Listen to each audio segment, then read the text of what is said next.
SMACM Athletics 2025 Media Day. We have Wes Harrison, head coach. Please introduce yourself to everybody. Quincy Patrick. Thanks for coming again, Coach Patrick. Man, we always enjoy you coming in for this Media Day. Kind of explain how your spring and summer went, and just kind of give us a deep dive of what has been happening in Kane country. I mean, I'm sure my answer's not any different than any coach that's been up here previously and it's going to be here tomorrow. I mean, it's a traditional spring. We've worked our tails off. Young men worked hard day by day. Just had a great summer, great attendance. Young men worked. I don't know if we missed any starters outside of going to camps, but other than that, we've had a great summer and ready to start fall camp, I guess, Monday. Coach, how tired of hearing so close are you? Oh, I'm not tired of it at all, honestly. I mean, it's just a constant reminder that we got work to do. So I'm not tired of it at all. You know, I'm an external and internal motivated guy. So every time somebody says, I just know we got to work harder. Getting to play this season at the biggest springs on the coast. What does that mean for you with your guys, and how excited are you guys for that? I mean, let's just compare high school to college. And let's say Region 1, 2, 7A is the Big Ten or SEC, and Region 3 and Region 4 is the SEC or Big Ten. I think every school in the country want to join the Big Ten and the SEC. So we're the same way. We want to join, and see where we are. And travel is a lot shorter.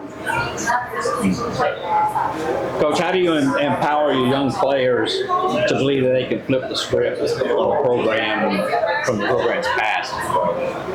I mean, I don't think we got to flip the script anyways. Our seniors, they never had a losing season. They may not make playoffs, but like they've never had a losing season. They all have all the records of the school, and they just have that mentality. And so the younger guys just believe what the seniors believe. Yeah, because you were the first coach, to have the Hurricanes at 500. So that's a great accomplishment. Last year, I thought you were going to make the playoffs, as good as your team is. And I know, like say, bringing back, with these many returners, I know you got the toughest schedule. We voted you to have the toughest schedule on the coast. Like you mentioned about Ric Flair, you got to, want to be the best. You got to beat the best. So it certainly is going to be a tough schedule for you. What's one of the culture building moments from the offseason that you could think changed the tone of the team? This offseason, I can't point to one particular thing, but over the last 4 years, having guys like Jordan Stapleton and Jazir Carter and Trey Williams and Noah German all enter the program and having great coaches, I tell everybody all the time, Coach Patrick, I'm just a part of the puzzle. The biggest piece is the players and the assistant coaches and having the world's best admin. Like we're super blessed to have a great admin and great players and great assistant coaches. I just do my part, which is a very small part. Coach, what's the Seneca Hampton Big O Media? What's the identity of this team going into the season? I would like to think that when you play us, you're going to know you play West Harrison when you wake up Saturday morning. We're going to be tough, physical. We're going to execute. Really, we're a top 5 academic school in the state. So we're going to be precise. We're going to be very disciplined. We're going to understand the assignment. When it's the fourth quarter and y'all down 6, what do you want to see from your team? Jordan Stapleton ball in his hand. Just like that. I get it. I ain't mad at you. All right, Coach, how have your seniors stepped up as leaders in the offseason? But they've been the leaders since they got into 9th grade. I tell everybody once again, the seniors we have right now, they're great ball players, but they're great young men. We have 3 Division I offer young men on our team right now. 1 committed to Navy. So that speaks of his athletic ability and his academic ability. So I couldn't be more proud of them just as overall gentlemen, players, whatever word you want to use. They're amazing people. Coach, you big into your community. What does it mean to represent, let folks know to understand the traffic is coming to 7A? I mean, when I first got to West Harrison, people thought West Harrison was like the Harrison County School District 9th grade. And now I think we're known throughout the state and throughout the country, honestly. So I'm excited about that. I could just go on about how awesome West Harrison High School is and West Harrison athletics, but I mean, we ain't got all day, but I could. What's the vibe in the locker room like so far this summer? Like, are your team? I know they pumped up and ready. If you say locker room, I don't know. You know, That brand new locker room. Let me remind you on that. it's their place. You know, we go in there and we monitor them, but we don't really go in there and like, you know, because it's their place. It's their sanctuary, so we let them handle the locker room. So I couldn't tell you how it is in the locker room, but outside the locker room, they're excited. You know, they got a chip on their shoulder. I mean, I'm sure every high school player has a chip on their shoulder, though. We know you got Javier Carter, Georgia State, Patan. Who's the other dog on the team this year? I mean, I can give you the cliche answer and say we have a lot of them. But like I said, our senior group is such a great group of young men. Our offensive line, defensive line, they've all been together. You know, I think the defensive line, they pretty much all started for like the last 2.5, 3 years. It took some bumps and bruises, a lot of bumps and bruises. So has the O-line, but they've grown together. So, I mean, Jordan Stapleton, Jazier, and Trey, they deserve all the credit they get. But we have some guys that are really, really good high school football players that I could brag on all day, like Eddie Hartwell, who just a great young man who works his tail off every single day in the classroom and out of the classroom. All right, last question, Coach. What's your message for the younger Hurricanes that are coming up into your program? Just be proud to be a Hurricane, you know.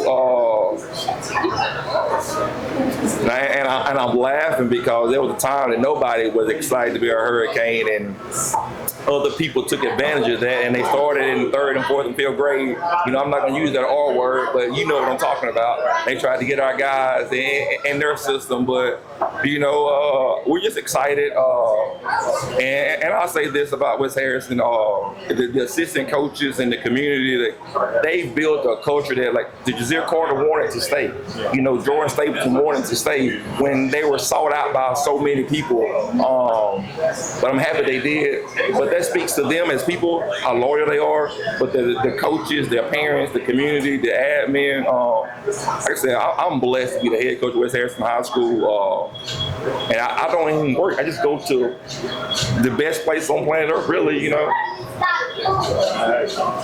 Coach, could you break down your offensive line for me? Cameron Bradford plays tackle for us. Jacob Ladden is a guard. Those two guys I know are going to be starters. The other guys, they started last year, but, you know, we're in a healthy battle for starting, which is a good thing. It's never happened before at West Harrison High School, that you have guys that started last year and having that battle out now. But Cole Gill should be a starter, and a guy named Jordan Brown, I call him James Brown because we got Jordan Stapleton on the team. So when I say Jordan, I'm usually referring to that Jordan, but so I call him James Brown, you know. So Cole Gill, he was a tight end last year. he was center. Well, he started at guard. People forget this at Greene County. This never happens in sports, not high school, any sport. We had a center towards ACL on a Wednesday. Then the starting towards ACL, the first play of the ball game or second play of the ball game versus Greene County. So they put our 3rd string center in. He wasn't ready for it. So Cole Gill stepped up. Said, Coach, I'll be center. So in the middle of that game, he was on our 4th string center. So Cole Gill played center for us last year out of necessity. I do have one more question. You mentioned Jordan Stapleton, Jazier Carter. A lot of people wanted them. That's been kind of an issue down here on the coast. Can you speak more to that? I cannot speak more to that. So just say we're blessed to have them. Once again, they're great young men. Anybody would be awesome to have them, and we're gonna lose them this year, and they're gonna go to a college program. They're gonna be instant impact players. No offense to anybody that I've coached in the last 18 years, because I've coached some fine young men: Justin Wally, Jaden Wally, Giannis Dickerson, Jazier Carter, and Jordan Stapleton, as good as anybody that I've ever coached. So I'm blessed to be their head coach.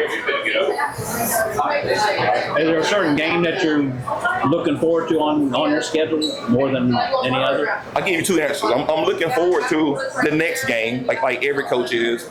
but I'm also looking forward to playing for us. And like, I don't think like they're, you know, I think they're a great ball club, but the reason why I'm looking forward to them because it's close to my home, and my aunts and my uncles can come, my cousins can come, you know, 3.5 hours away, and don't get to come see me coach a whole lot, but that game, they'll be there, and I miss them, you know.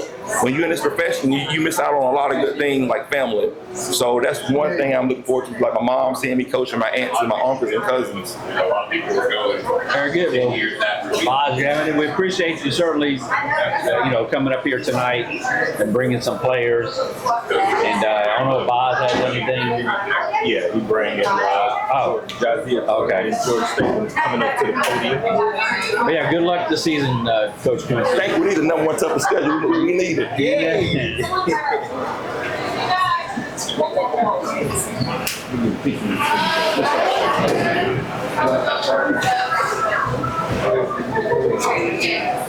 There he is. What's going on, man?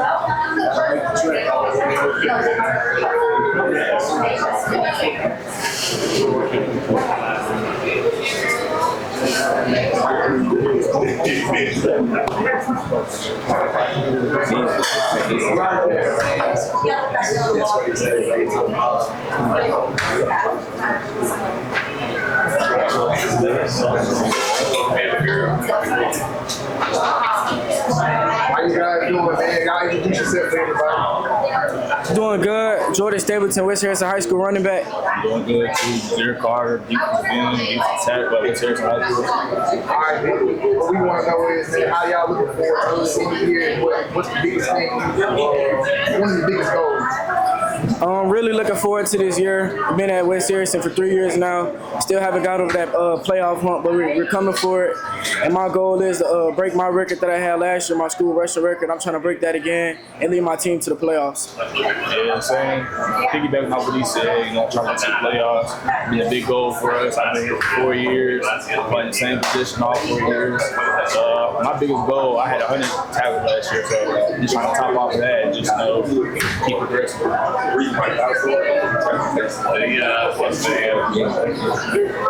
Jordan, as far how do you fit into the system known for the grit and grind as far as with West Harrison? How do you fit into that system? I fit real good into the system because I'm a back. I'll run by you, and I'm getting used to the aggressiveness over the past 3 years. So now I'm gonna run through you. I gotta get dirty, you know, the block. So I'm getting real used to it. I love it. I love the physicality in it.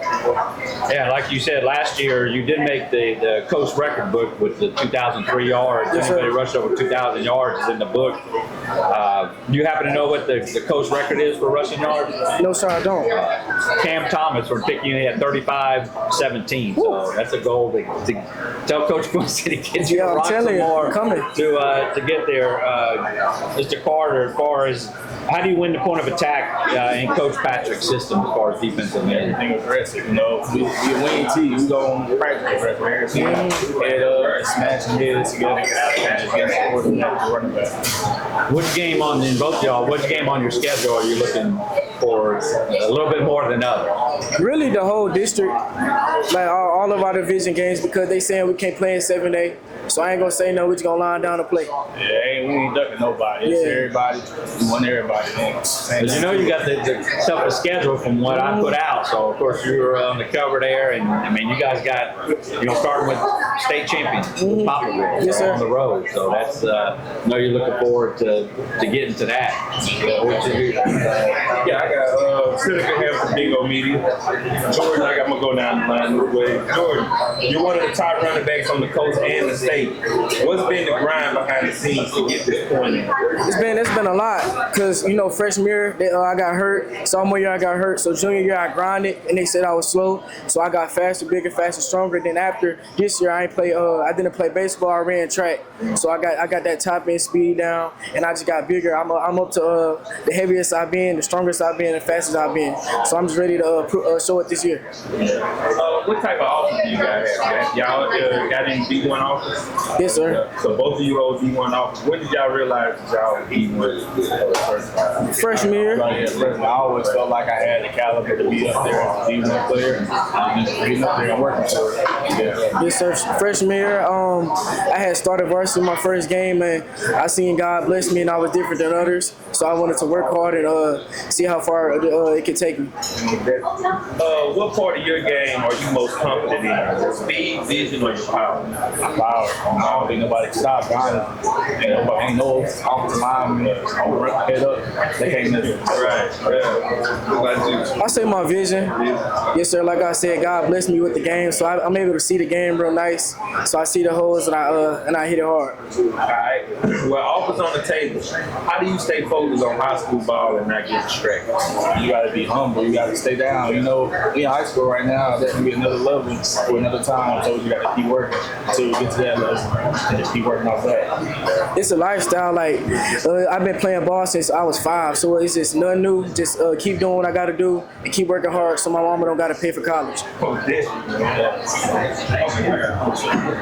is James Benson, and I know y'all moved to 17 instead of 6 like here across state. So which team are y'all looking forward to playing with the reach play? All of them. They all talk and talk and all of them lie down and smash my football. Same. I got the same thing. Everybody been down there, so we're just gonna line it up. Stacey, how do you support your quarterback on and off the field? You know, he's the life of the team. You know, the quarterback, he runs the team. So he make a bad throw, I'm helping him. You know what I'm saying? So I'm just supporting him no matter what. Like say he mess up, I'm telling him next play mentality. We run off you, and then off the field I help. We stay after, we watch film together, we game plan. So we're just trying to help each other be successful. Are you guys in the wrestling? You watch wrestling? Or you don't watch wrestling? Okay, I want to ask that question.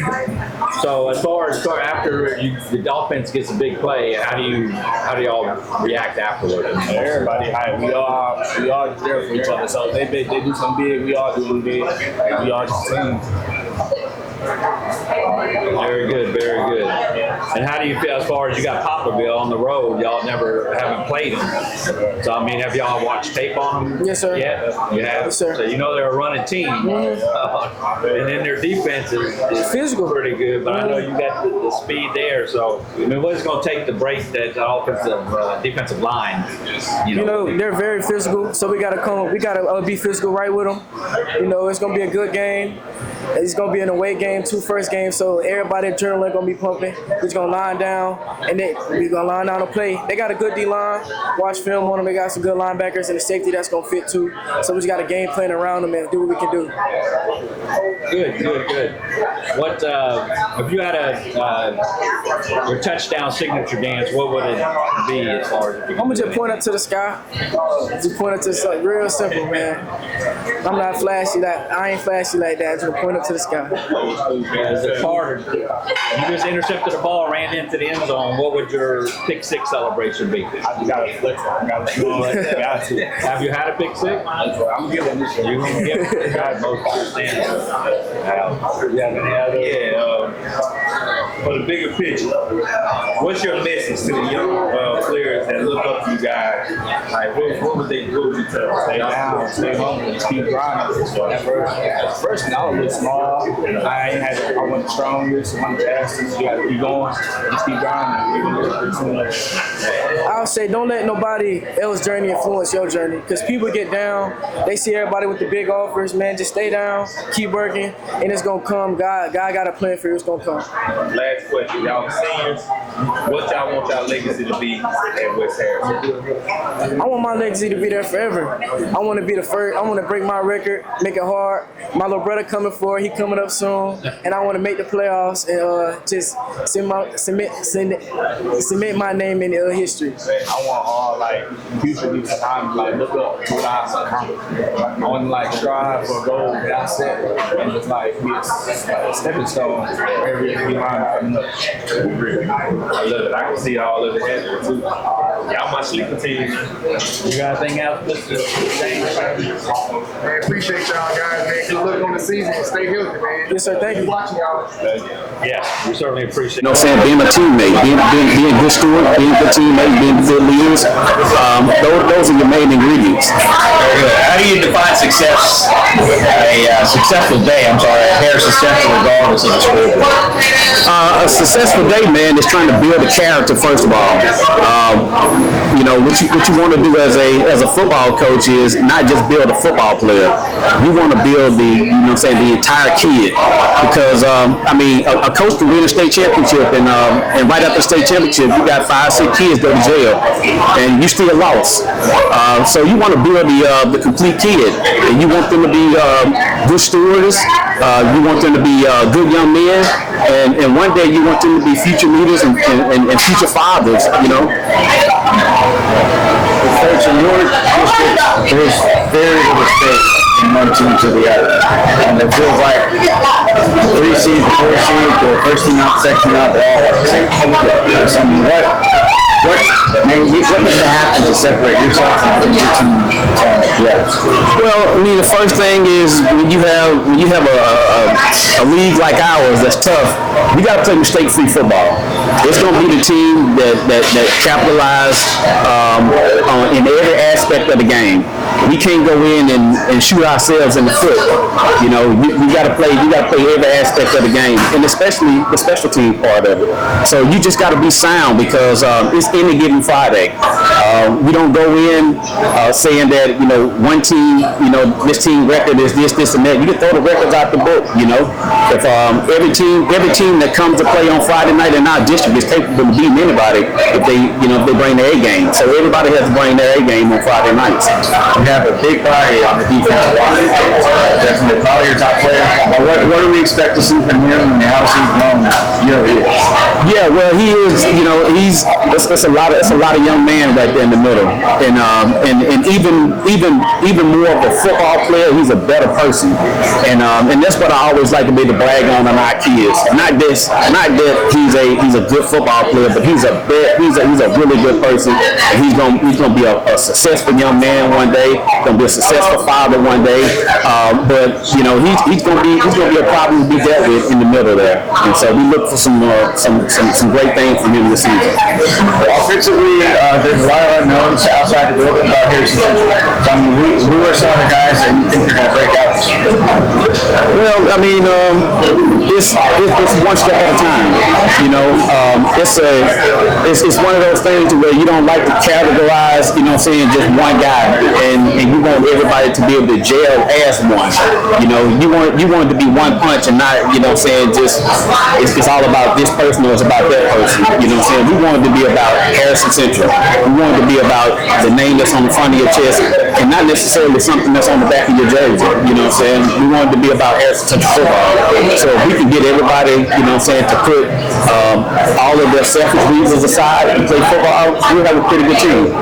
So then, as a collective on offense, what identity are you guys hoping to have on the field? Well, we gotta be tough up front. That's one of the things that we try to pride ourselves on, getting better in the off season.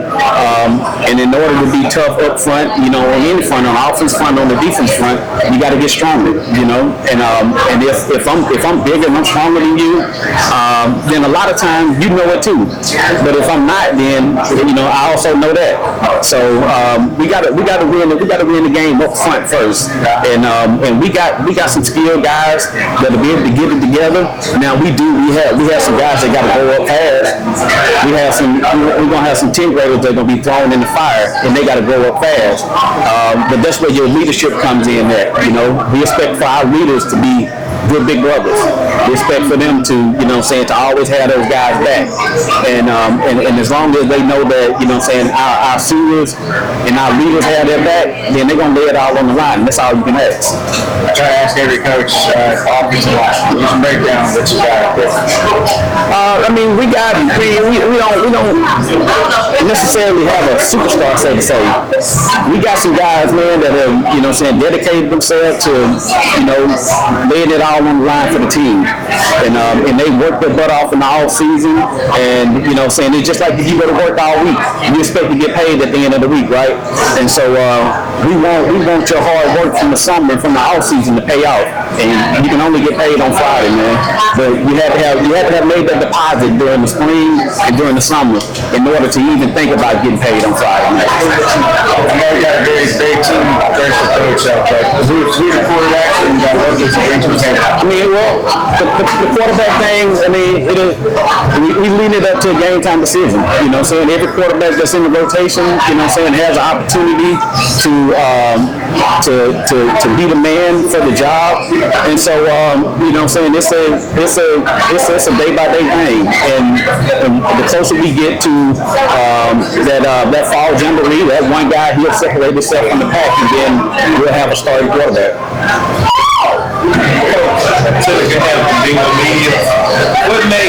When y'all line up this fall, what kind of team should the Cardinals expect? I mean, just expect, you know, saying a tough team that's gonna come out, man, and we're gonna claw, we're gonna scratch, we're gonna bite, whatever it takes, you know, saying to get the job done. I mean, it's not like some teams, you know, Louisville, for say he can come out, Tyrone can come out and say, hey, we're gonna beat the crap out of everybody. You know what I'm saying? We saying that we're gonna put our best product on the field, man. We coming out there, it ain't nobody scared, ain't nobody running.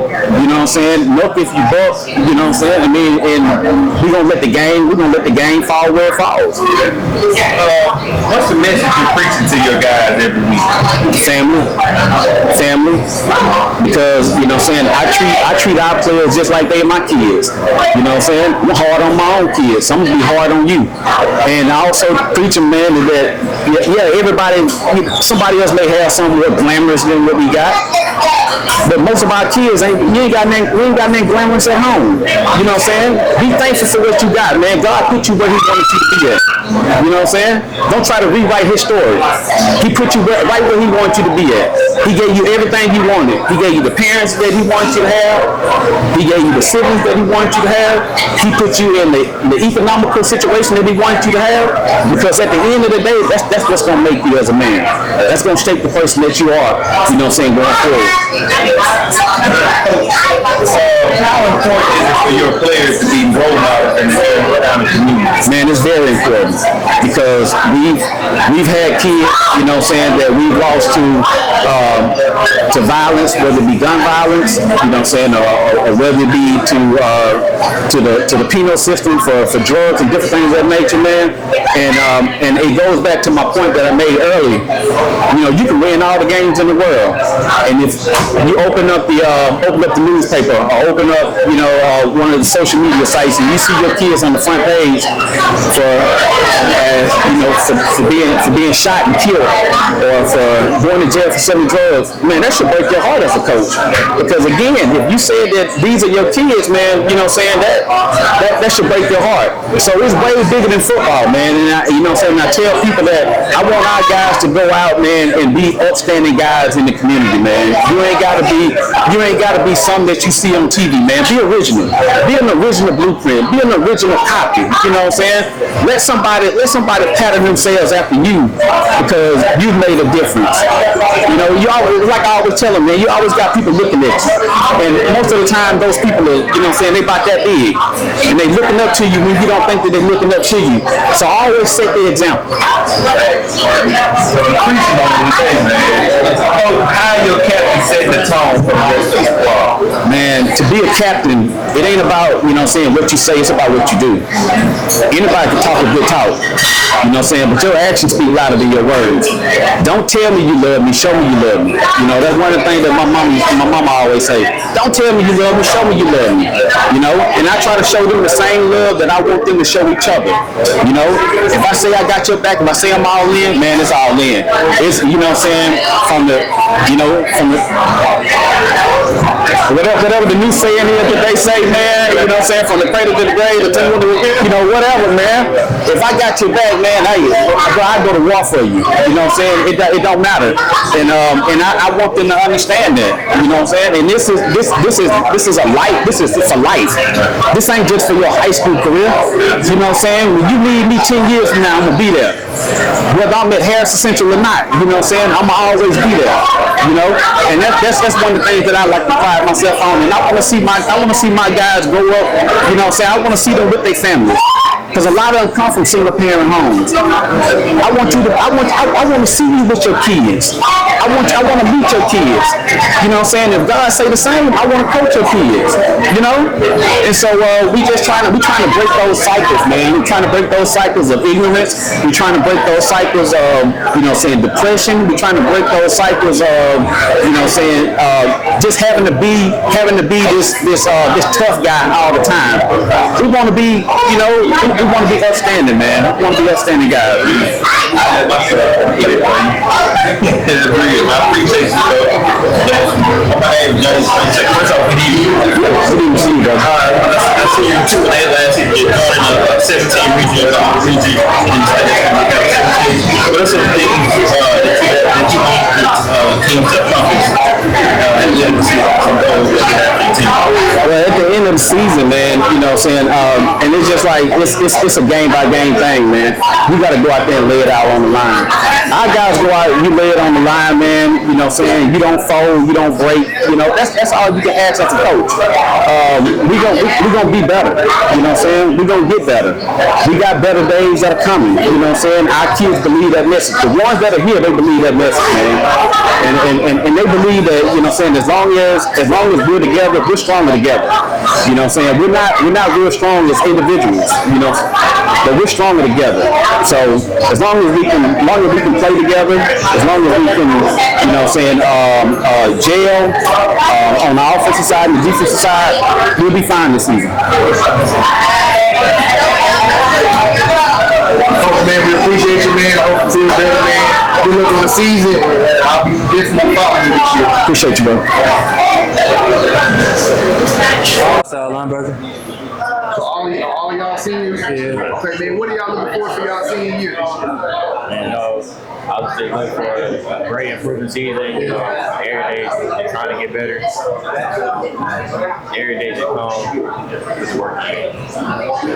So I just want to improve from last year, you know what I'm saying? Prove some people wrong, prove that AC still come out on top, you know what I'm saying? Most thing I want to come through, really want to make the playoffs, but for anything, just having a successful season with my teammates.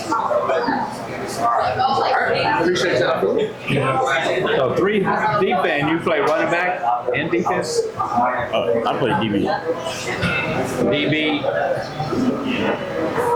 Well, both y'all play DB and outside linebacker, right? Yeah, he's outside. Outside linebacker. All right. What game on the schedule that you're looking forward as far as, you know, that stands out? Gulfport.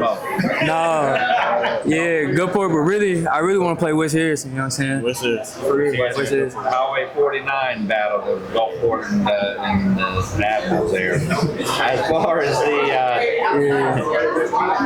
how do you, let me see here, defensive backs. Let me see. What's your communication style with the safeties as far as defensive backs? You know, always we got to communicate with our safety, communicate with our linebackers. But everybody got to be on the same page. If you don't, then just say we run in one coverage, linebacker run another coverage, always going to miss the player. So we always got to communicate.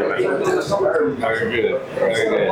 How do you maintain as far as your energy, you know, through 4 quarters, I mean, especially early in the season? You know what I'm saying? Like we used to, you know what I'm saying, multiple drives, you know what I'm saying? We know defense is gonna stay on the field, so you know what I'm saying? We always gotta stay strong, stay on the field, stay up, you know what I'm Stay in shape too. You know what I'm saying? So during practice, y'all practice 2-minute drills during practice? Always. You go off Everything. That's good. That's good. That's good. You said golf court. How do you? Y'all have your defense has a nickname? Y'all defense. Like, he's smiling like it's Y'all gonna see. Yeah, Y'all gonna make one. So like, you know what I'm saying? We're gonna be the best defense on the Gulf Coast. That's all I'm gonna say. best defense. There you go. That's all I'm gonna say. That's what I like. So you guys have any offers so far, or is there about 6 offers? 6 offers? I got 3 of them. How many? I got 3. 3? I just got interest. Okay. That's good. Like I said, on X, follow me on X, and I can share your highlights and, you know, get you some more looks and shine your light But think about what you got for these young gentlemen. Just break it down, talk to them all about one. It's new. Yes, sir. All right. You do it all. Offense, defense, special teams, Brett. All right. What side of the ball do you feel more dangerous? Defense. Defense. So your ball. Yeah, how many interceptions you had? I had 0 last year. 0? Okay. Go ahead, last. Well, last year, I really didn't get targeted that much actually in coverage, but I made it up making tackles and stuff. So they just didn't throw your way. Nothing. Yeah. I love it. Being an athlete, how do you stay ready for whatever the team needs you? Watching film and really just taking practice serious. All right. What's your mindset heading into your final year in that rubber? Just staying locked in, staying true to my team, staying true to myself, staying true to God. And who's somebody on the squad that slept on you, but they ready to pop off this year? He's standing right next to me, to the right. Yeah, look at it. I love it. That's real. All right, Mr. Taylor next. All right, you play the hybrid role, right? Yes, sir. All right. What's the key to balling out on both at linebacker and safety? You really just gotta know it, you know what I'm saying? You really gotta watch film on both of them, you know what I'm saying? You gotta stay in on the DBs, you know what I'm saying? But still gotta be in the box, you know what I'm saying? You just gotta stay true to it. Y'all defensive guys. Yeah. What's the part of your game? No. What's your favorite part about hitting somebody? Is it the sound, the crowd, or the message that you send? It's really, it ain't damn three, it's just the feeling. It's the feeling of it. It's the feeling running through your body, yeah. The feeling. The feeling. Feeling. Yeah, I love it. All right. As seniors, how are y'all leading the defense this year? Always got to communicate. We got to reach out to the younger ones about what to do and how to set the tone. Because as an upcoming senior, you don't want to be a bad role model. You go into your senior year and you end up playing when their senior year comes. They end up playing. They always got to set the tone. All right, Mr. Perry, while you there, what's your role on the team this year as a senior? I know you seem like you're a vocal leader. Do you lead by example or you do both? Yeah, I do both. I really try to lead by example because you don't want the younger ones to end up going out there and end up playing and they don't know what they're missing out on. How do you keep the younger guys locked in and focused? Always practice how you always play in the game. So, if you always playing that practice, they'll never come out in the game as you wouldn't to. Y'all run y'all locker room, what you saying? Seniors run your locker room. All right.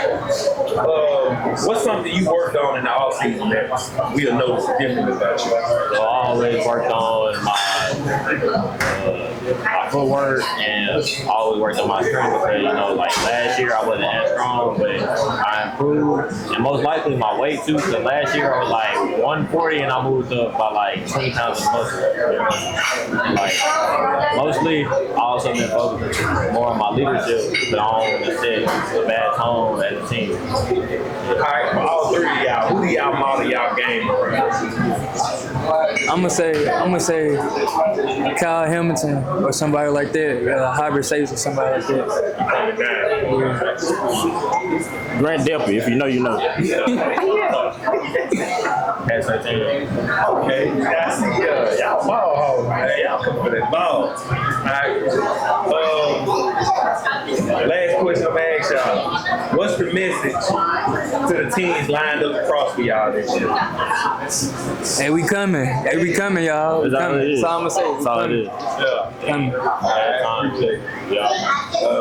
So if y'all said your first game's on the road, Yes, sir. near teams never played each other. Have you looked at the film already? Yeah, we know they was a good team last year. I can say. Last year they were 8-3, lost in the second round of the playoffs. It was a team. You know what I'm And saying? you guys, actually, it's on the road, so it's the first time they're hosting a team or a coach team since 2005. Yeah. What's y'all pregame routines? Y'all listen to music, or you just sit quietly, or what do you listen to? I say we listen to music, but we really be with our coaches. We're trying to really come out and know what we're doing, trying to say not mess up, no mistakes. We definitely gonna start with watching film. Yeah. And we probably ain't gonna start bumping music till Like till it's time to till we really go go outside. out As far as the pregame routine, if y'all wear the same socks, y'all do have a good game, or are y'all superstitious? there. Nah, I ain't gonna say, I ain't gonna say I'm superstitious, but like whatever comes, it comes. You know what I'm saying? It's God plan. That's all I'm gonna say. It's God plan. Very good, very good. You got anything? All right, man. We appreciate y'all. Good luck. Stay healthy, man. We gonna be following y'all all season. Man. Yes, sir. Thank you. Thank you, picture.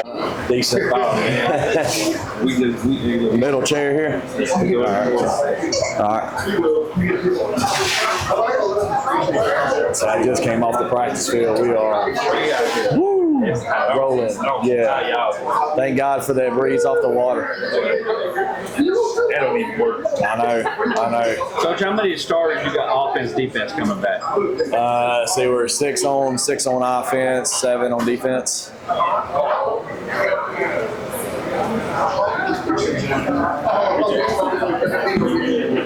Did y'all add a game? Did I see somewhere y'all playing battle or something? Was that a we had that early, but when we did an interview. Well, we still got that's bye week still the same. We've had pedal scheduled for it's like week 4. Oh, you already had them scheduled. Yeah, they were already scheduled. I thought it made it like, wait a minute, I didn't hear nothing. Well, we substituted. We had MRA initially early on, and then we substituted. Okay, so you still have the early bye week. Yeah, we still got week 2 You're out. not looking there. I wish we had. Not now, but I wish we tried. Or we tried like as far as late May to try to get a game there. Because in week 2 is not the most ideal time to have a bye week. All right. We have the head coach of Gulfport High School. Will you please introduce yourself? All right, I'm Blake Pennick, head coach, Gulfport High School. Coach Pennick, thanks for coming, man. You always been supportive of what you do. You always pleased to have you. 2 quick questions. I think it's going to be the last official athlete season in Milliner. I want you to kind of talk about that, and then also for the Gulfport community, kind of explain how the new stadium that you guys plan on playing next season. Hey, man, I want you to talk about it. You're the one, yeah. You're the one. No, you the man. No, we're excited about it. We're excited about this year. Obviously, I think one person you'll need to talk to is Cooper Crosby. He loves playing at Milner Stadium, and just the history of that stadium and how many great players have come through there and how many great games have been played on that field.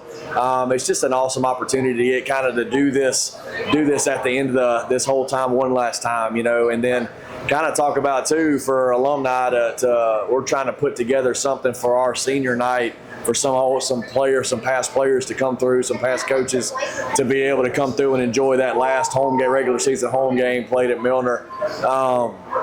But obviously the new stadium is really exciting. Me and a lot of other people are going through right now, putting together plans, getting the land surveyed and seeing what's possible there. We've kind of picked out a plan. We're really looking for our stadium to be unique and in the way that it's built and the way that it looks, to offer some things that is not offered on the coast, to have something different, kind of be a trendsetter.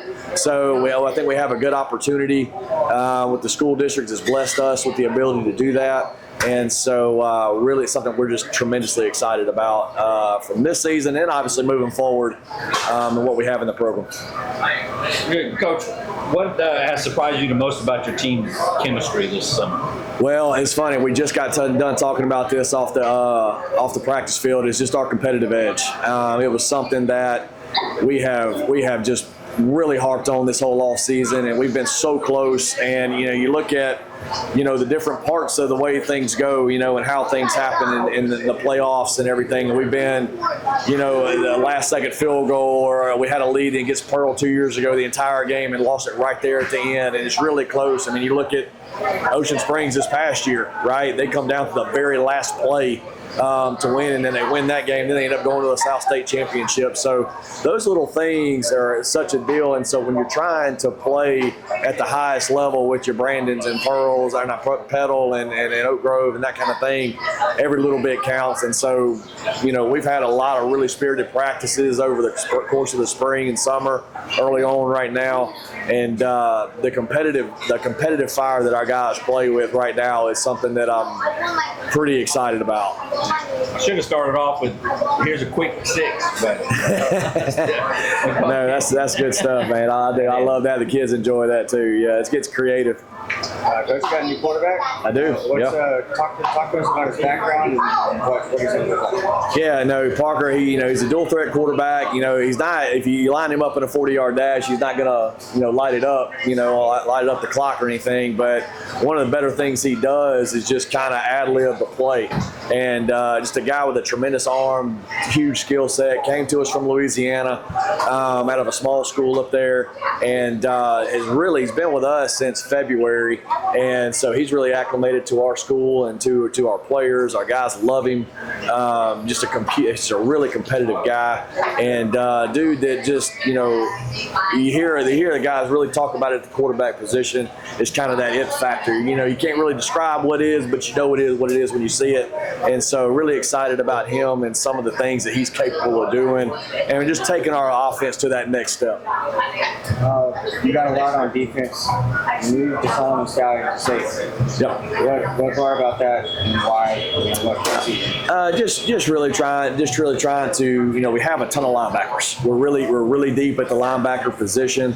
We're probably rolling 6 guys right there that we feel really comfortable with at any point in the game. And, just feeling like we're trying to get the best 11 on the field at all times. And so trying to do our best we can. We got a lot of athletes. We're really good on the defensive line. We feel like secondary is a little, we got some new starters there. Obviously anchored by Pierre Felder, though, so if we can get him back there and get everybody lined up, we feel really good about our front 7 to be able to take care of business.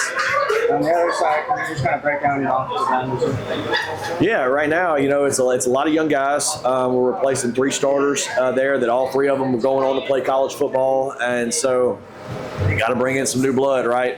And we got a little mixture there.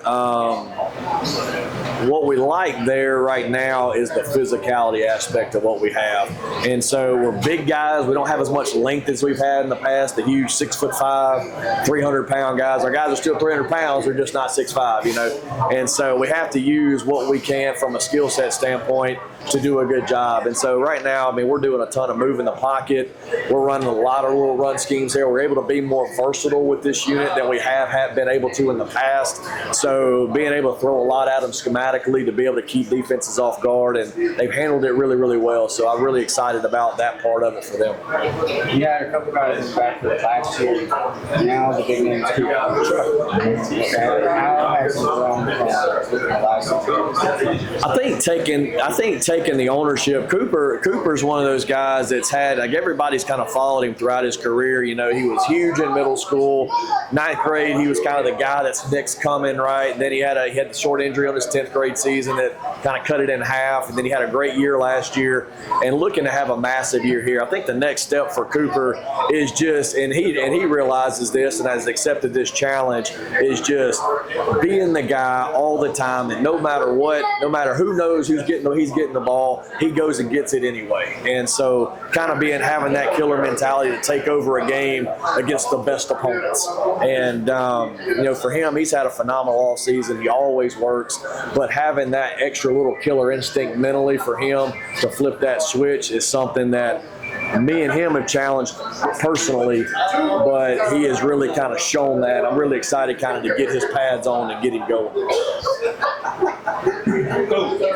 going on? What's up? The neighborhood ain't been the same since you moved, man. Man, well, I hadn't been around too much. I appreciate everybody inviting me back. Nobody's yelled at me, nothing like that. We're good to go. It's a good thing. Coach, Gulfport is always in the mix. What's the standard y'all hold yourselves to? To be the elite part of it, man, to be very best, right? And to be consistent doing it. That's going to be the key. I tell our guys all the time is like the worst thing that if the only thing people say about you is you're just really talented, well then we're missing the boat. Are you a great teammate, right? Do you work hard? Are you consistent? Are you a good person? Those are the types of things that's going to get us over the hump and got us to a point where, you know, when Gulfport was dominating the region year in and year out for the last decade and a half, well, Ocean Springs wasn't what Ocean Springs is now, and so that's gotten going, and they've kept it going, and it's a great program, and they're not going to stop. And so now D'Iberville's picking up, now Biloxi's picking up, and so on and so forth. And so, well, now you got to continue to do more because being talented is not enough, and it's not going to be enough to get you over the hump in Region 3 to get to a state title either. And so, doing that extra little bit and being those little things is going to continue to get you over the parlay. What does Arrow football look like at its best? I think it looks like you're playing fast, you're playing explosive, you're really spirited, we're having a great time, creating chaos on defense. We have a t-shirt that says Havoc, right? That's the Havoc defense, just creating a bunch of chaos right there. And then, you know, we really preach explosive and being physical, right? And having that competitive nature. But the biggest thing that I want to see, if we're talking about Gulfport may taking it to the next level, is discipline. If we play disciplined football and be over and over again and able to do that in all the things that we do, I think we're going to be exactly where we want to be at the end. What excites you most about this team?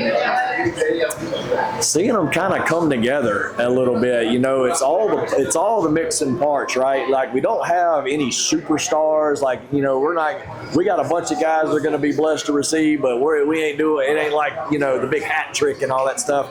We don't have those guys. But I feel really confident in about 40 or 50 good high school football players. And then we have your difference makers like the ones I have here tonight, Parker, Andre Peters, Cooper Crosby, those types of guys.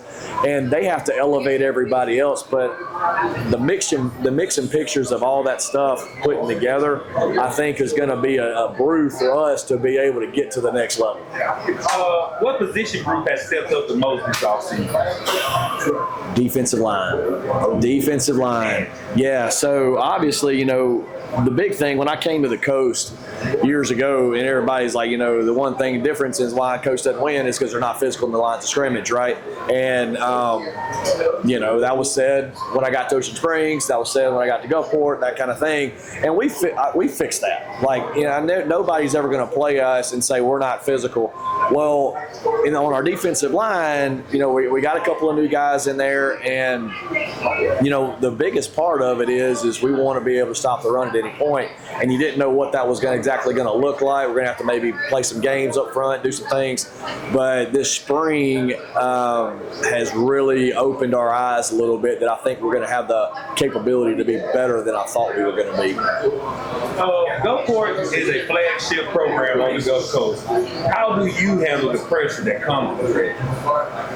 Block it out one day at a time, man. Block it out one day at a time. No, it's funny you say that. It's you know, a lot of people talk about all kinds of different things, and I think in 7A football and a lot of football altogether, but you have two things. There's two things in the world that everybody thinks they can do, and that's, you know, coach football and get on a grill, you know, and everybody has an opinion that they can do it. But the funny part of that, the other part of that is for us coaches, nobody, and I promise you, nobody wants to win more than we do. We pour our heart, we pour our soul into this, pour our life into this, and we're going to do every single possible thing we can to put a great product on the field as best we possibly can. And with that, when you do that, you cannot. You'll get distracted. I had to learn that early in my career. Is when I listen to all that, and kind of, you know, you want everybody to like, why don't you understand why I'm doing it this way? I understand it, but you have to just block that out and just do what you believe in. Last question, Coach. Let's go. What's your personal message to your players as they chase that gold ball? Man, be consistent. Be consistent. The 5 pillars of our program right now now, or this particular team is play with great discipline, have physicality, competitive edge, and we want to have ball security, takeaway, and play stingy defense. And if we do those 5 things, we're going to be a really, really good football team. As long as we stay committed to that part of it, we'll go as far as we want to.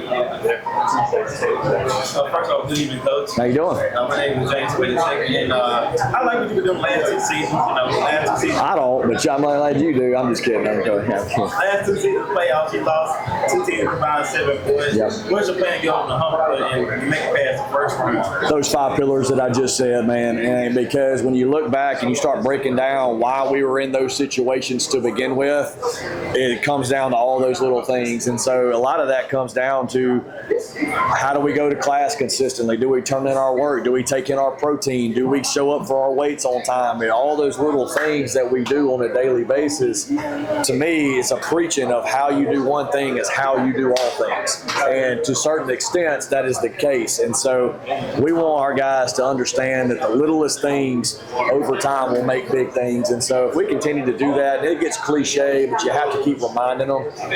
We have enough talent, but we don't have enough talent to win by itself. So you got to do those little things to get over them.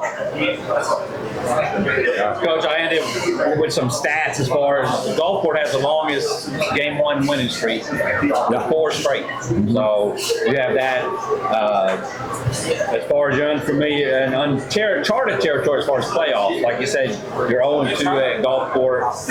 Gulfport hasn't won a playoff game since 2015. So that's where I would think that you're looking to, obviously, to change that this year. Like I say, losing by a couple points, both of those games there.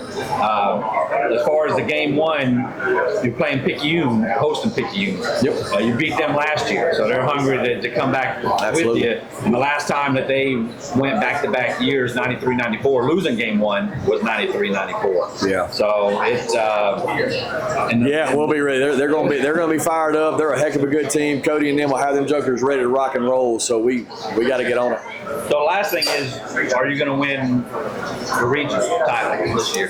That's the goal. That's the goal. I mean, and all history says that on the coast, if you want to make the run in the playoffs, you do it from the pole position, and I don't think there's a soul on this earth that's a little more tired than losing Ocean Springs than I am. And so, but they're not going to give it to us, obviously. And so we gotta discipline. We gotta play discipline. We gotta play physical. We gotta stop their big players, and they got several of them. And so that's going to be, we got to go on the road there this year, and then you can't lose sight of the other teams in the region, right, that are coming up. So it's going to be a good one. Well, certainly appreciate you joining us here tonight to speak freely. All right. You got Gulfport High seniors. I want you to introduce yourself to everyone. I'm Andre Peters, III, middle linebacker for Gulfport High School. Parker Nettles, quarterback, Gulfport High School. Cooper Crosby, running back, Gulfport High School. All right, my only question I always ask, man, most of you get scenes here on Media Day, so tell us what y'all expecting for your senior year. I'm expecting a lot of big things, really. I'm excited about this team. We've been working really hard, this during the summer and especially now during fall camp. So I'm super excited. I think we're going to go really far. Yeah, same here. We've been working our butts off this summer. We've got a great program, great coaching staff. We just been grinding. It's going to be fun. We're going to have a great year. Just like they said, we've been putting in a bunch of work. It's time to get out here during the season, just so what we doing. Great. Nettles, congratulations on winning, what was that up there at the 601 Elite? Oh, yes, sir. The Top Gun Award. Top Gun Award. That's very nice up there. How's Coach Pennock's system helped you grow as a passer? It's helped me grow a lot because the knowledge he has is very good, and it's helped me out a lot. Understanding defenses, understanding the coverage that they're running and where to attack, if they're in a man zone, all that good stuff. Very good. And Cooper, what's your role in this fast-paced offense part of the golf ball? I kind of do everything. Kind of, land or air. Either way, any way they can get me the ball, that's really how I hope. I'll stay in the block, but really, any way they can give me the ball, that's how we roll. If you could name your group, like a superhero squad, what would it be? Oh man. Well, I'd have to give Parker Superman. All right. I would say I'm Batman. Trey P. I don't know about Trey P. Black Panther. Yeah, hey, that could work. That's the whole. That's the whole. That's the whole. Very good. I thought you were copying Parker. AP, is that what they call you, AP? They call me Tracy. Tracy. Oh, I can't hear what all it is. How do you defend the middle against the spread formations, the middle linebacker? Don't let them name me. Got to be aware of everything. I got to read my keys. I got to make sure people next to me doing what they need to do. I got to make sure that my D-line lined up in the right gaps, and just got to execute at a high level. Very good. What if you could paint your helmet to show your play style? What would it look like? That's how it is right now. Represent the G. Just the G. Okay. I like that. Okay. And you guys have, of course, game one, PQ coming to your house. Yep. Y'all beat them last year. Yes, sir. This man didn't give y'all a tough schedule, man. I know y'all watch. I seen the glitter in your eyelash. You knew what you had, man. All right, we got the head coach from Biloxi High. Can you please introduce yourself? Jamie Dubose, head football coach, Biloxi High, going into the second year. Coach, my question for you is year 2, do you feel like you established the culture mindset for your program? Well, I feel like we've made great strides. We've got our entire coaching staff back. So we've had 2 years now to be around the kids. We know the kids know us better. Last year, me being new, I got in there in January, but I brought up probably about 8 guys in brand new. So they all came in June. So, by the time we got to this kickoff, everybody still was guessing who everybody was and figuring out names. Now we kind of know.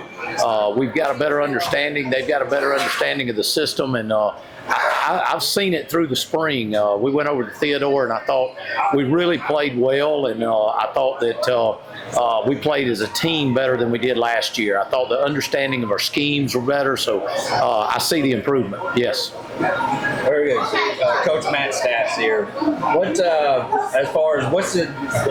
What has been the most important message you have preached to your players about the culture and expectations?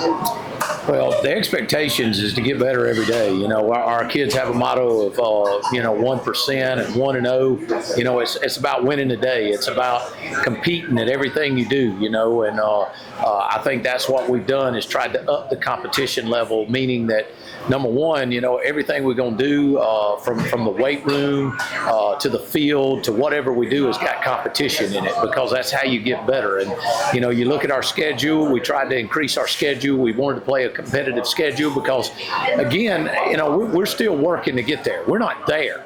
So we've got to go play the best to be the best. You can't get there by just, being average. And I try to tell them every day, we're going to take it one game at a time. We got a 10-game schedule in 11 weeks.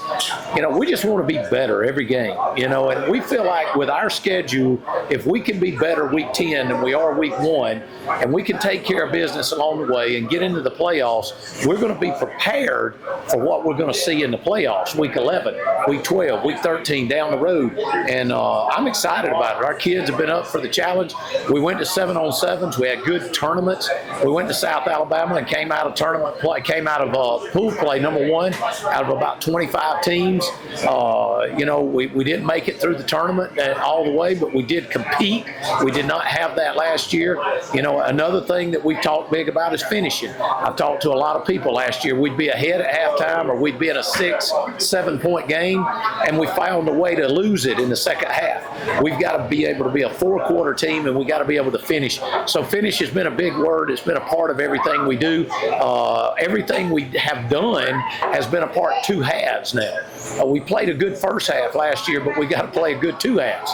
So this year, we'll do whatever we do has a first half, has a break to it, and then it has a second half. And we want to be stronger in the second half than we were in the first half. So that's kind of what we are building blocks off what we did last year. The first game, the first matchup, I don't know how you was able to schedule, but Holmes County Central, they were in the playoffs last year, went to the second round of the playoffs last year. So that's pretty good competition coming down there for Biloxi. I mean, how did you get that game scheduled? I mean, you just reached out to them. Well, first of all, I found out when I started looking at them, man, they're talented. They've got some dudes.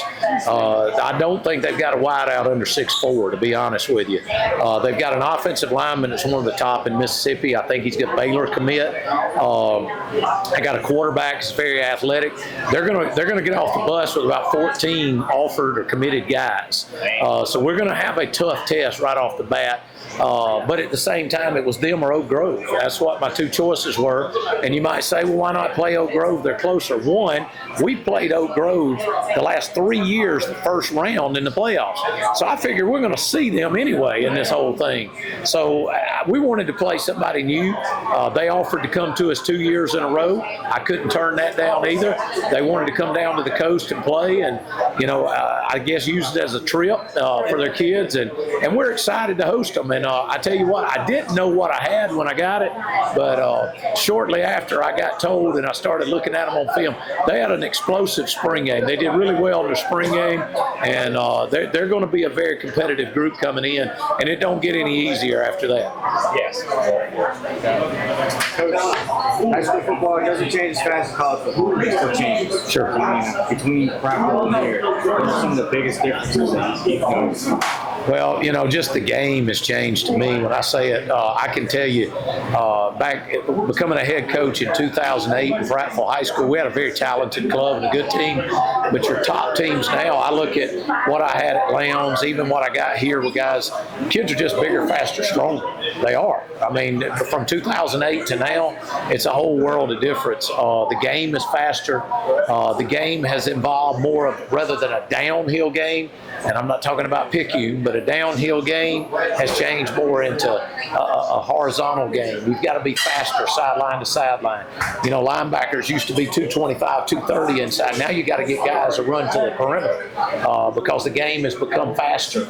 So, there's certain things about it. Offenses has adapted into a faster pace, a more of a fast break basketball style on turf. So, those are the biggest changes I see. Other than that, it all boils down to blocking and tackling. The team that can block and tackle and make the fewest mistakes, that's the team that's going to be victorious on Friday night. And that's what you got to get your team to, is being a disciplined football team that can play sound football. And ultimately, it's like I had a conversation with the staff today. It's not about what it's about how kids can perform. And you got to be simple. You can have 900 schemes, but if you're only good at 2, you better stick to those 2. So we've got to find what we're good at, and we've got to let our kids develop and play. And I think our staff is on that right now. This year, how is your offense going to evolve over this offseason? Well, I'll go back to year 2. We have a better understanding of where we are. I'll start up front. Our offensive line is better. Our offensive line is more experienced. I like our group up front. They're very, very talented, I think. We've got some physical guys. That's the next thing. I think we're more physical. I think we're a physical ball club. I think our quarterback is 2 years into it. He was a backup last year. He's a junior this year. He's got really good skills for my offense. I feel good about where we're at with him. The kids really respect him. He's got they like him. He's a captain of our group. So, I feel good about where we're at. Defensively, we got hit the most with graduation. But I think for our style, we're going to try to bring pressure. We're going to move fronts. And I think we have the guys to get that done. I like the future, too, man. I mean, we've got a lot of juniors. A lot of people don't know that. Our group is made up of juniors and sophomores. But we've got just enough seniors that we're going to have a really good group this year, I think. And I'll tell you what, man. I like this group. I don't know where it's going to carry us, but I feel really good about this group right now. And I like where we're at. I like our makeup. I like where we are in the locker room. That says a lot. our locker room is winning right now. I think you win in the locker room, and our locker room is really good right now. And I feel good about it. And our coaches are all on the same page. And man, I'm ready to get out there. I mean, I really am. It's been a waiting game this week. I haven't been this way in a while, but there's some excitement today. I'll be honest. We were on the field for a short time in our drills today. We throw a Hail Mary at the end against defense, and we win the tip drill to tell you where we're at. I think our quarterback has got a little moxie. There's just things that happen for him that you go, I don't know how it did. There were games in 7-on-7 this year that when he released it, I'm going, no. And he gets it in there, and I'm like, hey, nice ball. I mean, you don't overcoach it. And the kid's a winner. I'm going to say that about him. And we got to keep him upright. We got to keep him healthy. But I said before, I like our offensive line. I'm going to go back to last year, that Gulfport game. You guys, I think, surprised a lot of people. Yeah, man, I thought we had a good chance going in the half. And that served as any kind of picking off for your team as far as inspiring. Well, you look at Gulfport game, you look at the Hattiesburg game, you look at all those games. At halftime, everybody's like, we got a chance to win this thing. And we just couldn't. It was like we went out in the second half, and it was like we were looking for something bad to happen. When's it going to happen? And you could see it. I would say to people, man, we've got to get that out of our mind. And I talked today to the group about playing with a chip on your shoulder. We're tired of hearing we ain't won a playoff game. Man, I ain't been here for 2 years, and I'm tired of hearing. In my career, I've never been told, well, you ain't won a playoff game. Well, I'm getting told that now, so I'm starting to develop a chip. So we're kind of playing with that chip on our shoulder that we want to change it. We want Biloxi to be thought of as a football place, not just another good-looking place, good facilities. We want to be known for football. And we got a group around there right now that's trying to change that narrative. So going back to what you said, it did give us confidence, but we're not into moral victories anymore. Last year, yeah, we got a couple of moral victories, a pat on the back, coach, hey, you didn't have a running clock, hey, you played 4 quarters. We're not into that anymore. It's about winning and losing, man. That's what it's about. That's how you judge. And our guys we have in our program right now, that's how they've lived. That's the programs they've been in their 7-on-7s and summer ball or winter ball and down the line.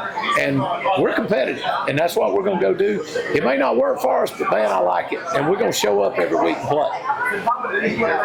Coach, Seneca Hampton, SMACM Media. Yeah. What are your biggest strides you've seen this team take since you arrived? I would say, number one, coming together as a group, our unity.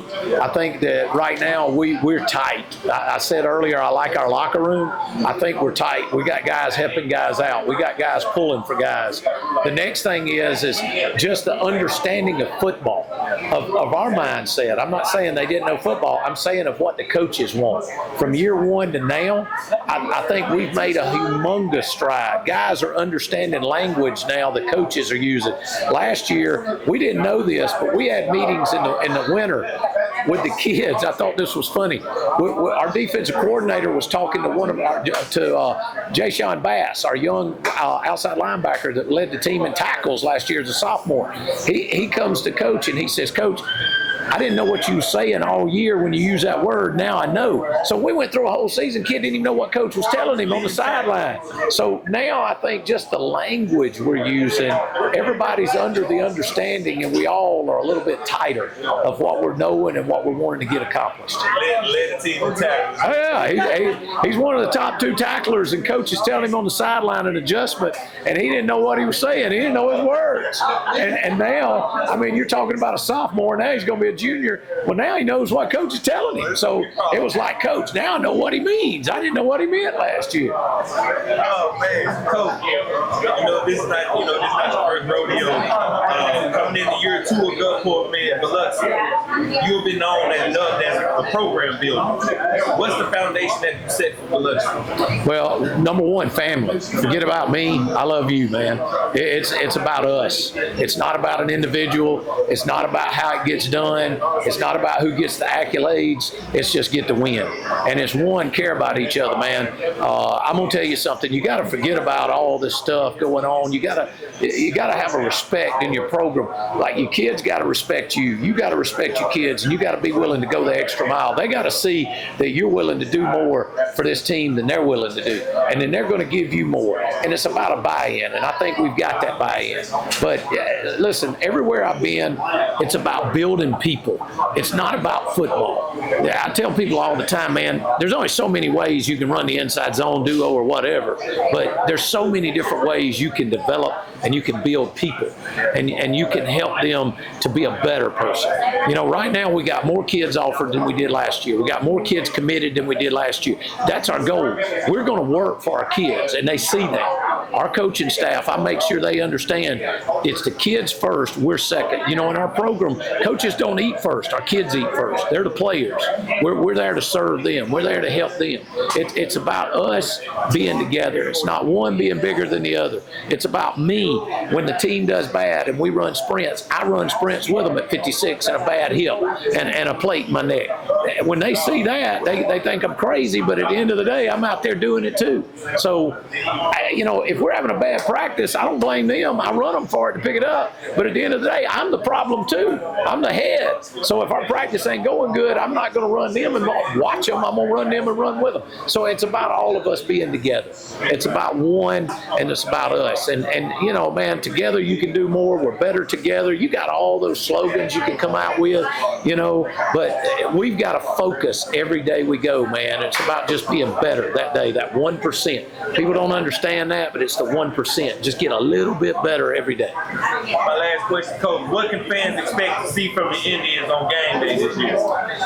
I hope a very more physical football team. I thought we played physical last year, but I want to be more physical, and I want to be faster on offense. Defensively, hopefully, we will be a little bit more multiple with our fronts and do a little bit more movement because of the understanding of the defense and the language and where we're at. So if we can do that, I think we've progressed enough to put a style of football on that I'm really excited about and excited. I showed our guys today clips of the state championship game against Thompson when I was at Central, and they're sitting there watching the defense run around and hit and go crazy. And I'm like, that can be you guys. You just got to sell out and you got to believe. You know, this game of football is not that complicated, man. It's about belief.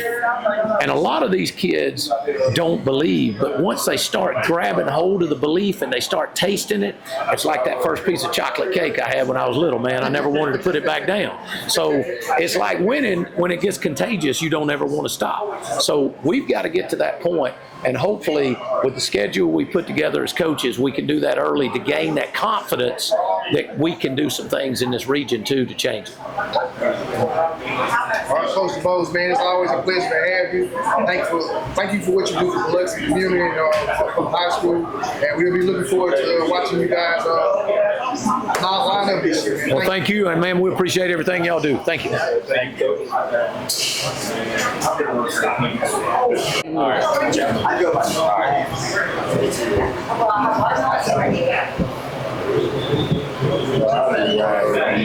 Want to switch over a little bit?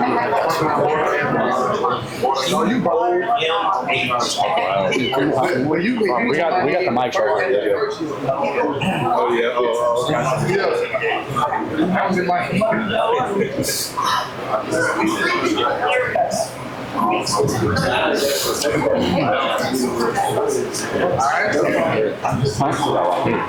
Guys, we have some players from Biloxi High School. I need y'all to introduce yourself. I'm Jaquan Thompson, middle linebacker. I'm a senior.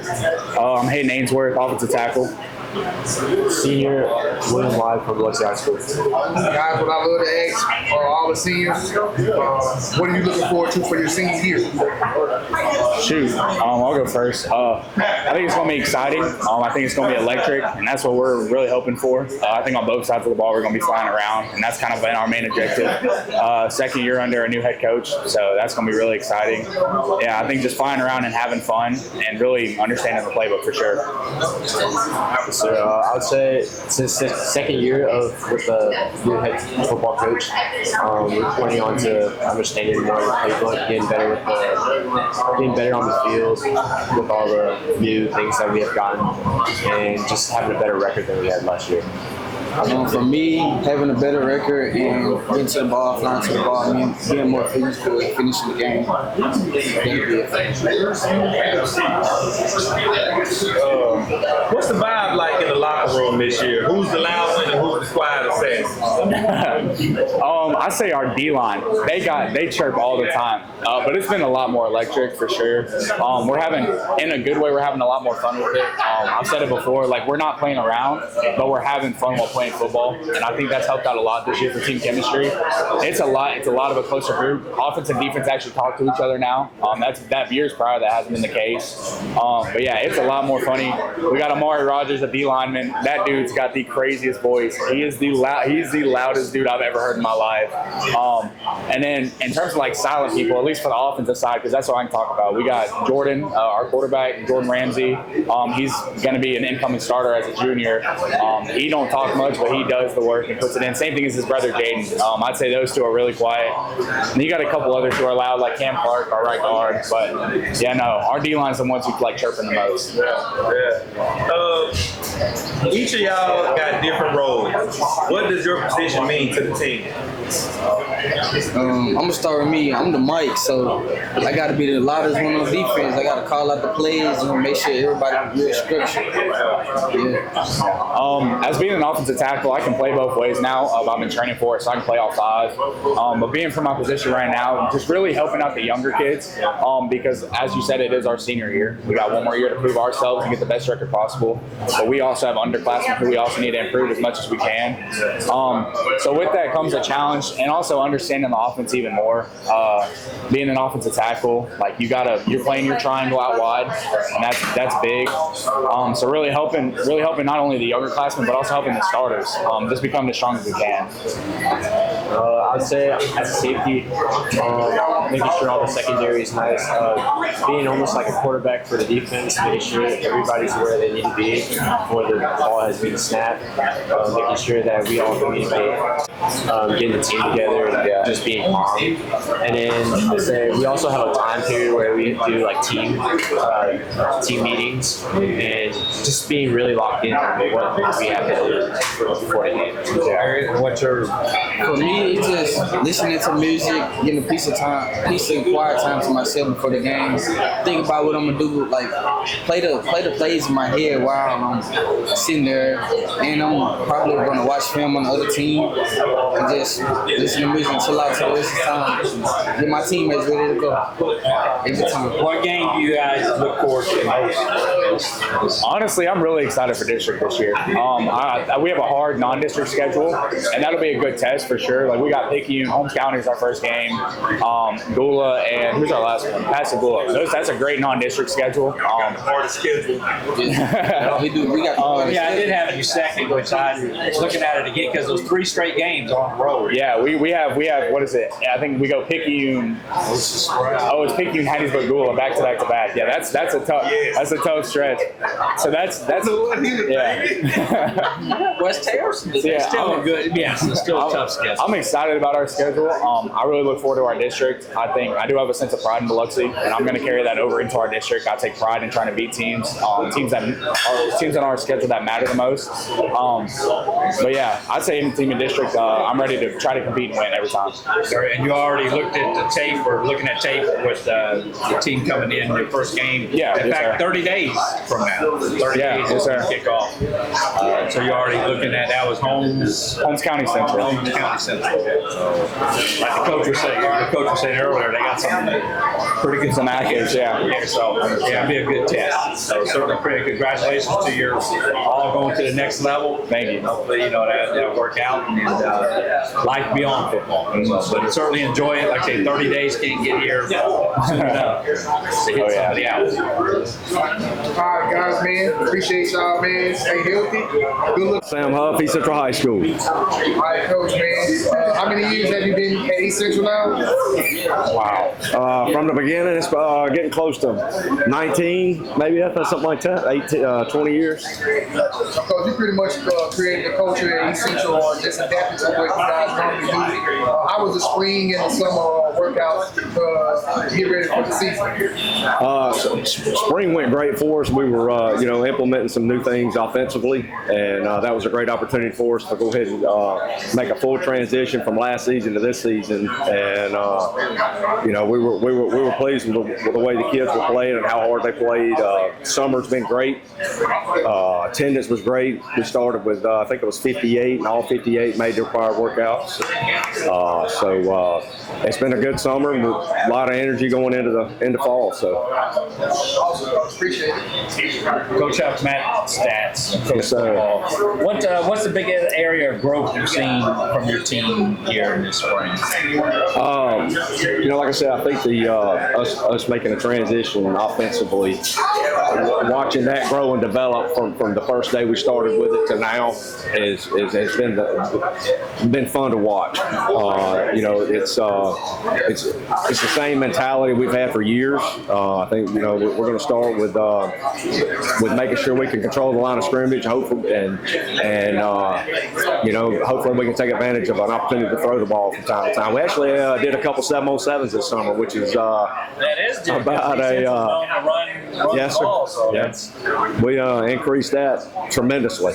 That's very good. Okay. So that was my question. You're going to spread it out this year 4 wide? I wouldn't call it spread. It's it's still tight end set for fullbacks, and we're going to try to keep it on the ground, and if we can do that, we'll hopefully be successful with it, and maybe slip up and find a spot in the air to put a ball. Kind of sort of off-topic question. Your thoughts on flag football? Right. I thought it was great. The girls seemed to love it, and they were the Central was pretty successful in it this year, winning. I think they won every game all the way up to the championship series, and it created a little buzz around there for those girls, and they enjoyed it. Do you see, like, in the future, any type of collaboration between football and flag football and those this summer? I don't know. I know that it's definitely, you see a lot more of it, and it's especially on social media. It's being advertised and promoted, and I think it's a great thing. It's a great addition, and the girls enjoy it. Gives them another sport to play. Your team, the offensive line, far and away the most important thing for you guys by far. Talk to us about what that looks like. So we started with that, obviously, going into the season with making sure that's the way we wanted it to look. And we actually pulled what we felt like was one of the best defensive linemen returning in the district to a full-time offensive spot, and Jeffrey Jackson. He's going to hopefully lead the way up for us up front. We got another big senior tackle, Tucker Stone, that's going to be opposite of him. Got a returning tight end, Hayden Fowler, is going to be a senior. Excited about him and some of the things he's capable of doing. And a returning senior also with he got a good bit of playing time last year. Didn't start a lot of games, but came in and got some valuable experience with our center, Rylan Rawls. So, that's my pride and joy, obviously. So, and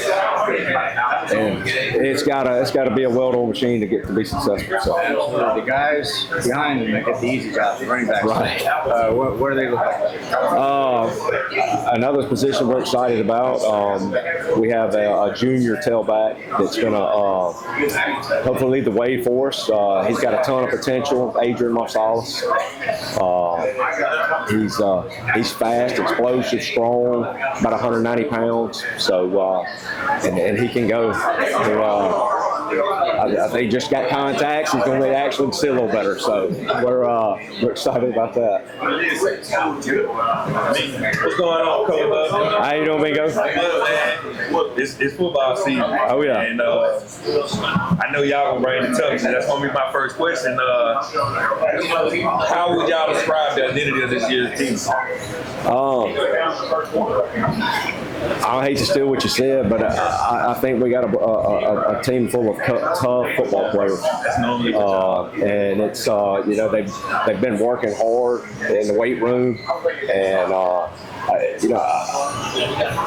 not that these past 2 seasons we didn't have kids that fought. I think we stepped on every field we stepped on. Our kids felt like they had the opportunity to win, and I think if you have that belief, and you have that toughness, then we're excited. We're looking forward to it. Coach, what's something new or different you've seen from this squad going into the season? I actually told them today that the environment just felt different. I do feel like that there's a little more energy and they're a little excited. You got a new schedule, a new team, and I think everybody's excited. So,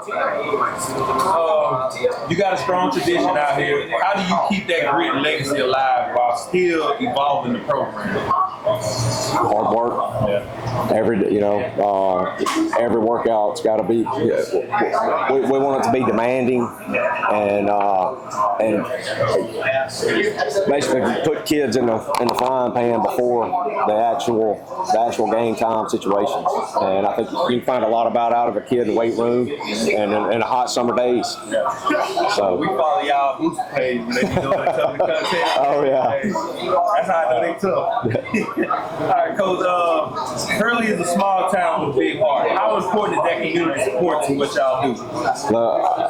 Hurley is a special place. It's God-fearing, yes sir. God's first, and I think that they love football, they love baseball, they love basketball. They come out in droves to support you, and it's being from there and knowing what it's like, especially when you win a few games.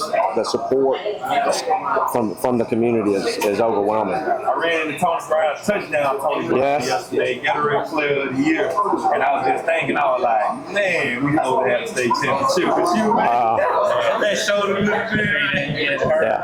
Yeah, man. That was his special kid. He was. Special. He was. I told him, I said, bro, you in hiding, you a legend. You can show that face out here. All right, Coach, my last question. What's been the focus in all-season training? Physical toughness, mental discipline, or both?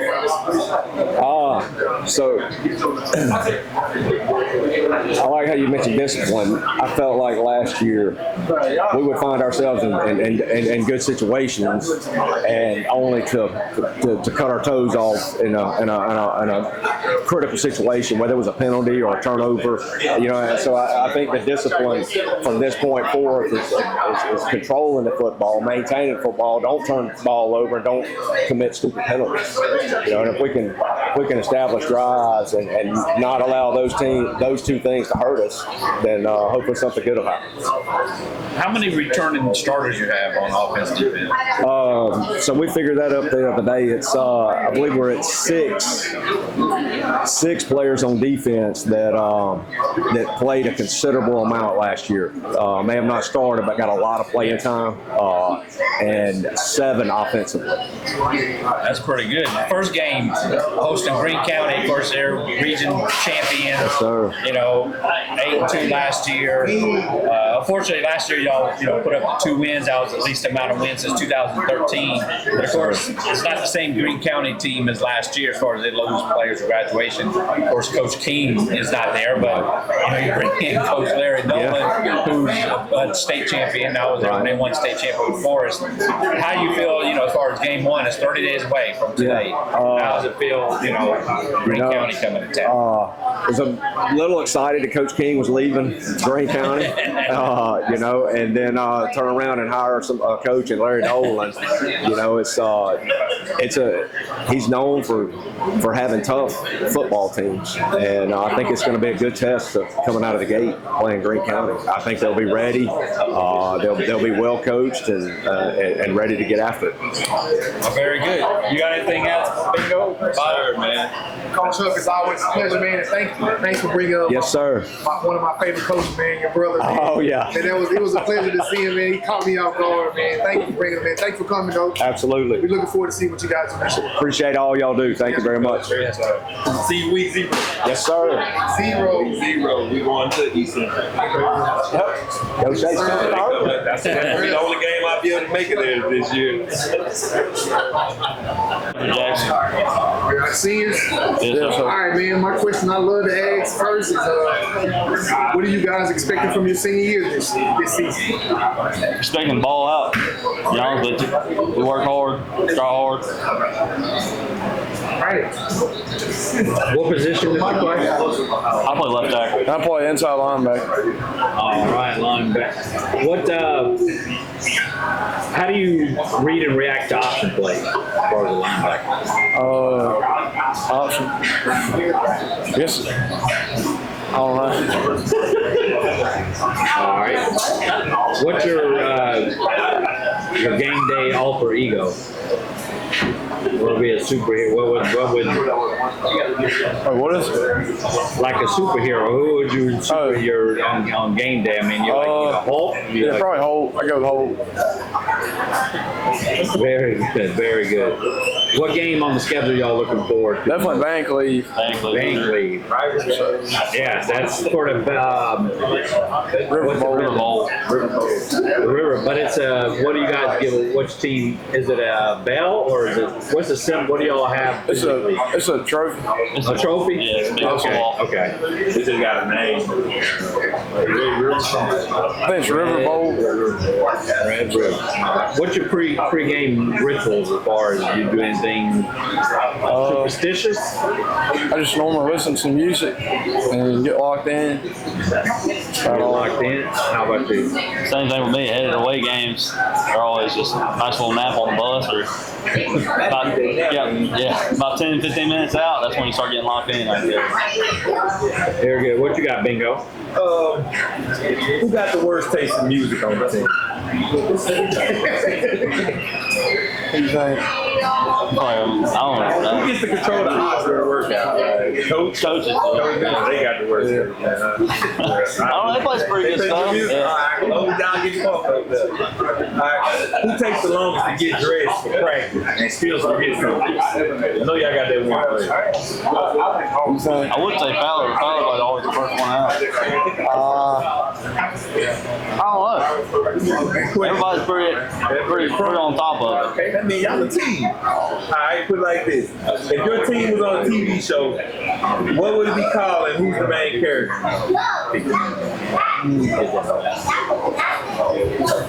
Main character. I don't know. Alright. We're gonna go to some real serious questions then. Offense versus defense. Who talks more trash at practice and who really wins? Definitely defense. Alright, you both play physical positions. What's your personal mindset when you line up to do your job? Just to dominate the guy that's in front of you pretty much every snap. So that with me. Just can't let him mind me. Can't let him mind me. That's it. What does it mean to wear East Central across your chest and represent Hurley every Friday night? It means a lot. It comes with I guess, high expectation. It's been real good in the past. I know we hadn't done that good in the past 2 years. We're definitely looking to turn it around. For sure. Yeah, East Central is big on football. That's like sport. Our top sport in East Central is baseball, but everybody loves football. It don't matter. Alright. How do y'all lead in your own way? One in the trenches as are you a vocal leader or are you just I'm more of I think I'd say a dominant leader, like just showing that I'm a leader. Yes, sir. I think just by playing, I guess. Actually, better show than tell. Real. Alright. Describe your unit. Linebackers and O-line. Describe your unit in one word. I guess I'd say, aggressive.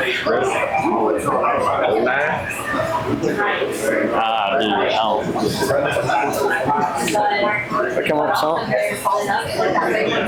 Yeah, you got that. I don't know. Alright. Who's the toughest dude on the team? Everybody knows this guy don't want to go up against him in real. Who's the toughest guy on the team? Probably say Trevor. So he going non-stop, 10 all day practice. Nobody wants him, huh? He probably practice in his boots too, though. If coach let him, he would. All right, so when the season is over with, what do you want people to say about your legacy as a Hornet? I like them to talk about our grit and our wants for the football. Yeah, I think the same, just want to. Passion, all of it. What's your message to the younger Hornets watching y'all as y'all lead the team this year, senior? Show up. Show up. You gotta show up. Don't work out. You gotta show up to everything. Put in the extra work, like working out, and nobody's watching and stuff. They said Van Clean is the one team that y'all ready to play off as always. You know, what's another team early in the season that you're looking forward to play? Looking forward to playing Go Shack. Go Shack. Yes, Be there. Yeah, I'm ready for Go Shack too. Yeah. Prove the statement. Yeah, prove the statement, man. All right. You got anything? No, hopefully you guys, have a great season this year. Like I say, try to come back and make the playoffs, and you got to take a main clean. But first up is Greene County. You're already looking at Greene County tape. You know what they are about. I think yeah, so we've been looking at it a little bit. Offensive back, definitely been looking at them for a while. And the coach said earlier that they're going to be, you guys look to be throwing a little bit more. Yeah, sir. So Looking forward to that. That'll be pretty good. Yes, sir. They worked for Poplarville last year. They threw, I said a little bit more. They went from 20, 30 yards to like 80, 90 yards a game. That's a big difference. They don't throw the ball like that. So really looking forward to you guys this year. Again, 30 days away from today. Yes, sir. Can't wait. Congratulations and good luck this season. Be healthy and have fun. Play hard and have fun. Thank y'all. Thanks. Appreciate y'all. You got the head coach for St. Patrick, man. Please introduce yourself to everyone. I'm Nate Capera. I'm the head football coach at St. Patrick. Awesome, man. So how did the spring and summer workouts go out for the team to get the momentum for the season? So I thought it went really well. The first thing we identified, I didn't get the job till July of last year. So, just looking at the program and kind of where we were, we really wanted to, one, get the right coaches in the building. And I thought we did that. I thought we got Jonathan Perry out of the University of Western Illinois. Was a defensive coach there. Was a high school coach on the West Coast. We got Hal Reeser, who's a 17-year college football coach. The big thing about those guys is they've both been parts of program turnarounds and successfully did that. So I think bringing those guys in that are going to teach offensive and defensive systems. And then I think the emphasis needs to be we need to coach players, not plays. So in terms of player development, I think that we made a lot of strides in the weight room. I think our players, our players across the board have gotten stronger. I think what we're doing in terms of developing speed, what we did, in the off season, working into the spring, I think when we tested them out in the spring, I think across the board, everybody was 2-3 of a second faster in their 40 times. So just developing that athleticism, and then the guys up front developing that strength. I think we've done a good job of that. I think it's got a long way to go, and then just teaching them what it takes to be a successful football player and developing, giving them that idea of, okay, if I'm going to play at the next level, this is the things that I need to do. So in terms of bringing in the coaches, what we're doing in the weight room, I think that was the two main points that we wanted to put together coming into the 25-26. Coach, what's the one moment that made you especially proud of this team's unity? We had a good summer. I think historically, I think that the numbers last year compared to this year, I think we had a lot better turnout. I think the guys did a much better job of just understanding football. I think our football IQs have come around. I think we have I think we still do have a little bit of that wait and see kind of mentality, but I think in the stuff that we do to develop competition, there's a little bit of chippiness. We haven't had like flat out fights quite yet. I think that's sometimes a good thing, right? If you're competing, but I think that competitive nature, especially in our younger guys, our freshmen and our sophomores, a lot of our juniors and these younger classes that are like they're chomping at the bit to compete, and they're pushing each other. I think a lot of places on the field, we have a lot of healthy competition. You know, quarterback position, we got 3 guys that are going to compete for that job. If you look across the board, there's a lot of healthy competition that's taking place, and you know, since I've been there, it's been like 365 days, right? It's at its best level yet. So very good. Coach, how excited are you about CCA kind of jumping in the mix, playing you guys, playing Resurrection? So you know, they've got good players. You know, when we put them on the schedule, they you know, they've got athletes. You know, they've had a successful basketball program over the years. They're not going to be slouches. They're going to be a solid football team. They're well coached. You know, making that transition from 8-man to 11-man is always tough. And I think, you know, in terms of like depth, you know, that's something that they're going to build over the next couple of years. But that's something we got to build too. You know, we've got to develop some younger guys who are going to have to get on the field, and that's just the nature of 3A football. You've got to get some freshmen or sophomores that are able to get on the field for a drive or two and not have that big drop off that you have. So they're going to be a good football team. We're going to be excited for the challenge. We spoke when you first took this job. Yes. And you had a full understanding of what you're setting. Sure. As far as team goals go, you know, there are some previous streaks attached to the package. Sure. What are you guys hoping to accomplish this season? So you know, it always goes back to the school mantra, and that's you know, train disciples, develop supporting champions, those types of things we're trying to do. I think,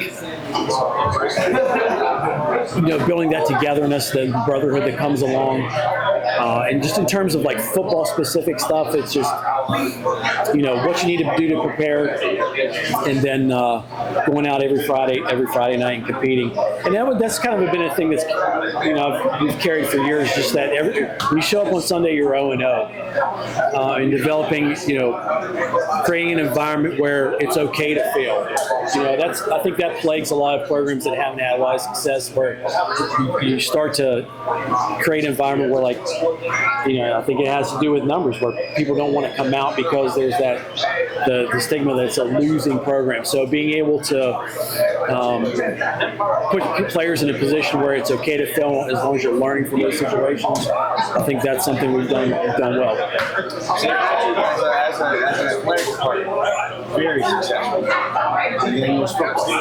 Yes. What have you seen in this program that it can change? So the turnout, especially in the younger classes. Like I said, I think our the 8th graders that are becoming 9th graders and 9th graders are becoming sophomores. I think those two classes that have really good numbers, especially in the offensive and defensive lines. You know, like most 3A schools, that's where you don't have that depth up front. So I think, you know, having the guys in the building that are going to develop those guys as football players, and then the things that go along with the school, the high academic standards, the discipleship that we stress, that's going to carry those things on. I think that's going to carry over to the football program. And we have a lot of kids that play other sports. You know, we have a lot of baseball players, a lot of some track guys and things like that too. So I think success breeds success, and I think that you know, football is kind of that last sport to make that turn to you know, create some kind of excellent environment. Hey, Coach Seneca, Bingo Media. Yep. How are your seniors setting the tone for the rest of the locker room? So I think, their presence over the summer and even the work that they did in the off season, we haven't they've all been there. So they've been great role models. We need to do a better job as a coaching staff of developing how do I broaden my base and interact with more players, maybe not just in my position group. I think our locker room is better than it was, last year. I think they understand even the simple stuff, like the practice routine, how do we function at practice, and how do we watch film, those types of things. I think they've come around a lot better than last year, so their preparation aspects can be better. What values do you preach to these young men every day on and off the field? So, we have three pillars. It's your leadership, your character, and your performance. And those three things that they're evaluated on. And we tell them all the time, you're evaluated every day. And you may not think you are. You're being evaluated by your position coaches. You're being evaluated by your coordinators. You're being evaluated by me.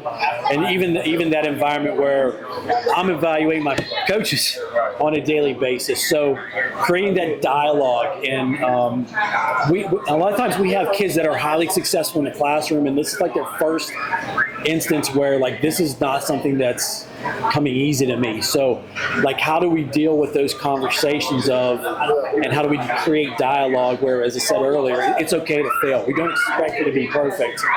And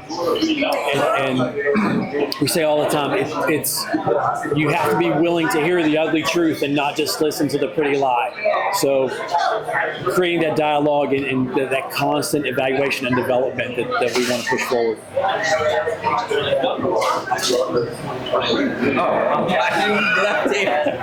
To finish it up here, what excites you most about this group heading into 2025? So I think just the way they've worked over the summer, I think it's gotten a lot better over the last 365 days. I know physically we're strong. There was a few moments there early on where we were still in some lifts, and I realized kind of where we were, and I think the juice that's been in the weight room over the past year, and even the new guys that have come in from even the college level, saying what we're doing in there is great. The excitement, it's fun. They're having fun. They're getting after it. We're creating some competitions in there in the weight room, and got some helmet sticker things going on too. So there's a lot of things going on there. That's what I don't want to be a dad, but you have the coach longest losing streak. Yep. 14 games. You host week 1, 30 days from now, Christian Collegiate, who just moved up to 8-man to 11-man. Yes. I mean, have you know about them as far? I'm sure you know. So we do, and I'm gonna. I watch more film, whether it's than anybody. So we did, and I told our guys they've got athletes. They're going to be good, and part of that's just that 0-0 faceless mentality, faceless opponent mentality, to where it's where you are at the end of the season, and how much can you get in the dance, right? Get to the party, and then be the best football team you can be at the end of the year, and see how much noise you can make at the end of the year. So that's kind of the approach that we've taken. Because you guys are in a 5-team region, correct? We're a 5-team region. And so, of course, you win the one game, you most likely in the playoff. You win the right game. You win the yes. So, yeah. But we certainly appreciate you, coming up here tonight, and look forward to, like I say, that Christian Collegiate the first time, so it'll be at home at St. Patrick's. It'll be at our place. I know you guys will have a pretty good turnout. We're open, so certainly appreciate you showing up. Thanks for having me. I appreciate you guys. Thank you. Thank you. Yes.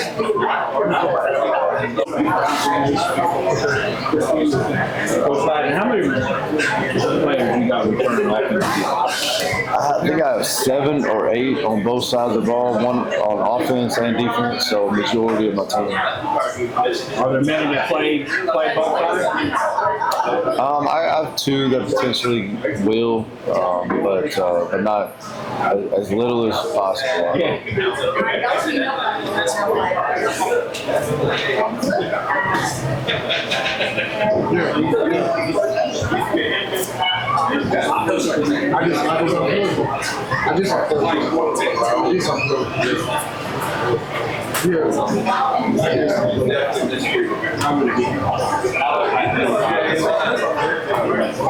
Yeah, we appreciate you being on the live stream the other day when we did that. It's on the schedule.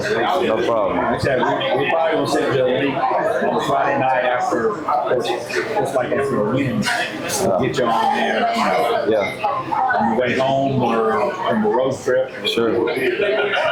Yeah, man, I'm glad to do it. Appreciate what y'all do too. Yeah, we certainly try to shine it on everyone. We should have them get you to do it. Start over. Start reset. I gotta reset. You good, man. So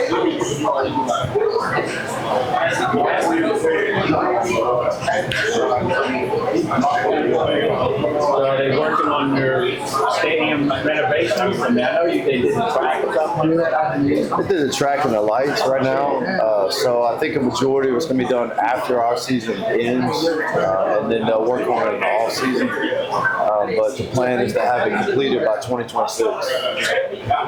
Another press box. I mean, it's been a while since I've been. When I called the game there, I stood outside the press. It's been a while since I called high school. Right. Yeah, that was back in the day where I'd say it was Wayne was inside and I stood on the outside. It was easy for me to stay there on the outside.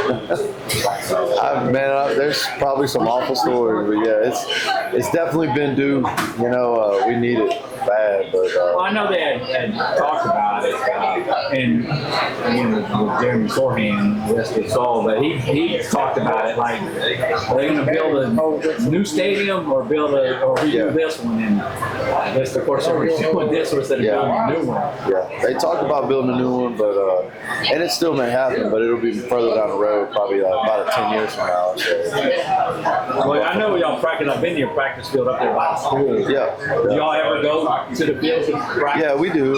We do a lot. Yeah. So, you know, when we have time, we probably practice there a majority of the time, but it's about a 15-minute drive for us. It's similar to what Ocean Springs does. Okay. Having to drive from their high school to their practice field. Do they have a practice field at the high school? I think they drive down each day, but they have a field house there where we don't. So having a new field house at the stadium will allow us to a little bit easier transition. True.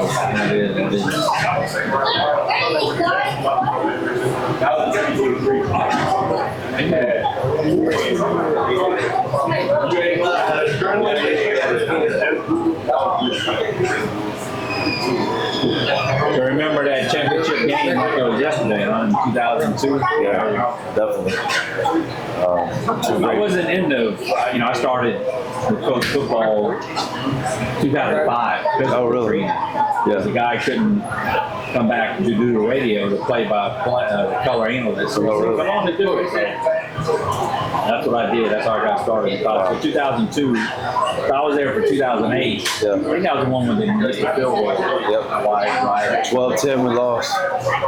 To Knoxville, yeah, it was a great game. But yeah, to be a player and then be a coach.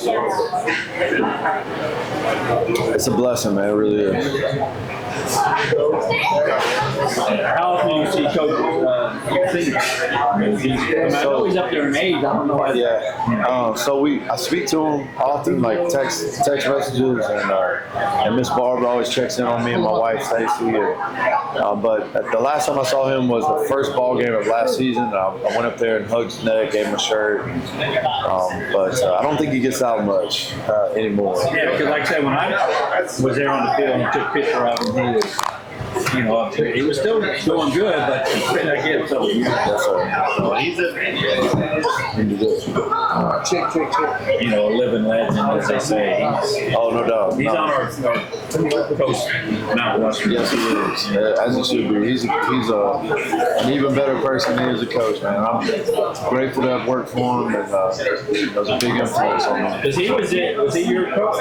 He was not. I didn't get the pleasure of playing for him, but he was actually at St. John's when I was playing for the Alabama. And then he came back, and my first coaching hire was back with Coach Hinton in 2008 at the Alabama. That was my first coaching start. Yeah, there's some interesting things that I'm finding out from coaches that I didn't know where they started at per se. Who's the team going out Hancock with Stone going to play Hancock the first week. Head football coach at the Alabama High School. Appreciate you coming again, Coach Sanders, man. Kind of give everybody an update how the summer and spring workouts were to get ready for the season. Man, we've had a great off season. I couldn't be happier with my coaches and my players. I think we've had the best off season in the history of our school, and so just really excited to get things going. Coach Landry, Warrior Pride, as you mentioned in several interviews all the time, runs deep. What's your message to the players about carrying that legacy? We were sitting here talking, but we haven't won a state championship since 2002. My coaching career began in 2008 when we went back to the state championship and lost 12-10 to Noxubee, and since that game, we haven't been past the second round. So, the challenge really is just to get it back to that level, no matter what it takes. And so our kids are very aware, and so that's always going to be the goal, and I'm always going to fight for that until we get there. We haven't lived up to that yet, but we still got a lot of work to do, but we're trying to get there. Making the playoffs last year for the first time, in your term here, so that was even though it was the first round loss, still to get to the playoffs. Yeah. Tough 7-8 division. Now you had West Harrison. So look forward to the season. What you got? Yeah, earlier you said you got a couple of two-way guys, but you want the two-way to as full as possible. Does that mean we get less of Jordan Wally? Well, not if he has it his way, he'll never come off the field. I know that. So that'll be whatever I can talk him into allowing us to do. But it really just depends on what the game plan calls for and what we need to do. I mean, if it's a team that that might throw it around a lot or something, then yeah, he's probably got to be on the field more. But if it's a team where I'm going to have to ask him to come down in the box and tackle people, we may have to save that for later in the season. So, but when we get into district play, it's best players got to be on the field. So he knows that, but I don't want to burn him up too early either. So you'll see enough of him. How is he matured at the quarterback? Tremendously. I mean, he's just he's taken the position on. Last year, to be honest, he hadn't practiced it very much at all. He just kind of threw him in as a change of pace, and he did it so well and so easily that we made it a permanent move. But in the offseason, he's really carried that mantle, and I'm really excited to see what the results will be. Like Matt was saying, back in the postseason last year, but the district is experiencing a bit of a talent crunch, I think, this year. Everybody's better. You're better. Russ is better. And Central District, West Harrison. I'm looking forward to your game with West Harrison. That's football. I mean, what are you guys approach this as far as just I think the easiest way to do it is just take it week to week, and say, okay, we want to be 1-0 this week. And even more so than that, I mean, each day we want to be 1-0, so just take Monday for what it is. Let's win today and then win the next day. And I know that sounds cliche. When you're dealing with high school kids, it's just the best way to do it. You can't climb a mountain all at once. It's got to be one at a time. And so I think if you overwhelm someone with focusing on just the finish line, it just becomes too much. And you lose focus on really matters, and that's really the journey, the process. So I try to keep them focused on that, really. But yeah, week to week, we got somebody great, and I'm excited about playing everybody. So. You say you can't climb a mountain all at once. Your defense is got What's that next step? And that next step is to be the best defense in the state of Mississippi. And I think Diablo prides itself as having a great defense, the best teams in Diablo history. Started on the defensive side of the ball. I've said that for years. Coach Broussard really brought that edge to our team last year. That was the biggest difference. And he's had a full off season too with the kids, and I think it's going to be incredible, the results. All right, Coach. SMACM Media. Coach, the Greenville has always had proud football tradition. How are y'all looking to build on that in 2025? Man, we just, to be honest, we want to get back to that expectation. You know, our community expects a certain brand, and they expect to beat certain teams every year. And I want to get back to where we're meeting those expectations, you know, and put that to rest, you know, to be honest with you. To me, that'll help me sleep a whole lot better at night. What's something fans might notice is different about this year's team?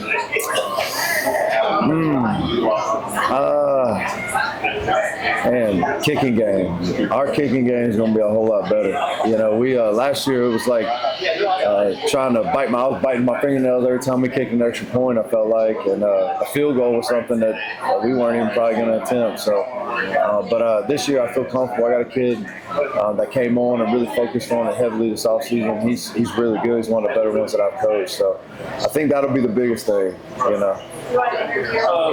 Player development, what kind of growth have you seen from your seniors, both as players and as young men? Tremendous growth, you know.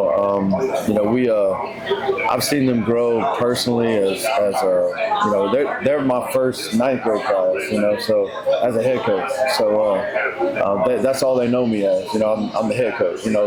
Whereas prior classes may have seen me as I was an assistant coach, the guy that ran the weight room. Now I'm the head coach. So I think it's a different relationship, you know, and but their growth is, you know, to me, physically, it's always going to be there. I mean, I love running the weight room. I love doing what we do, and the kids do too. So that's there.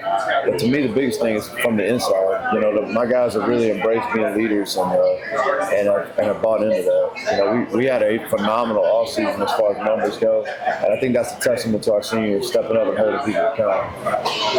What position group has really stepped up during the offseason?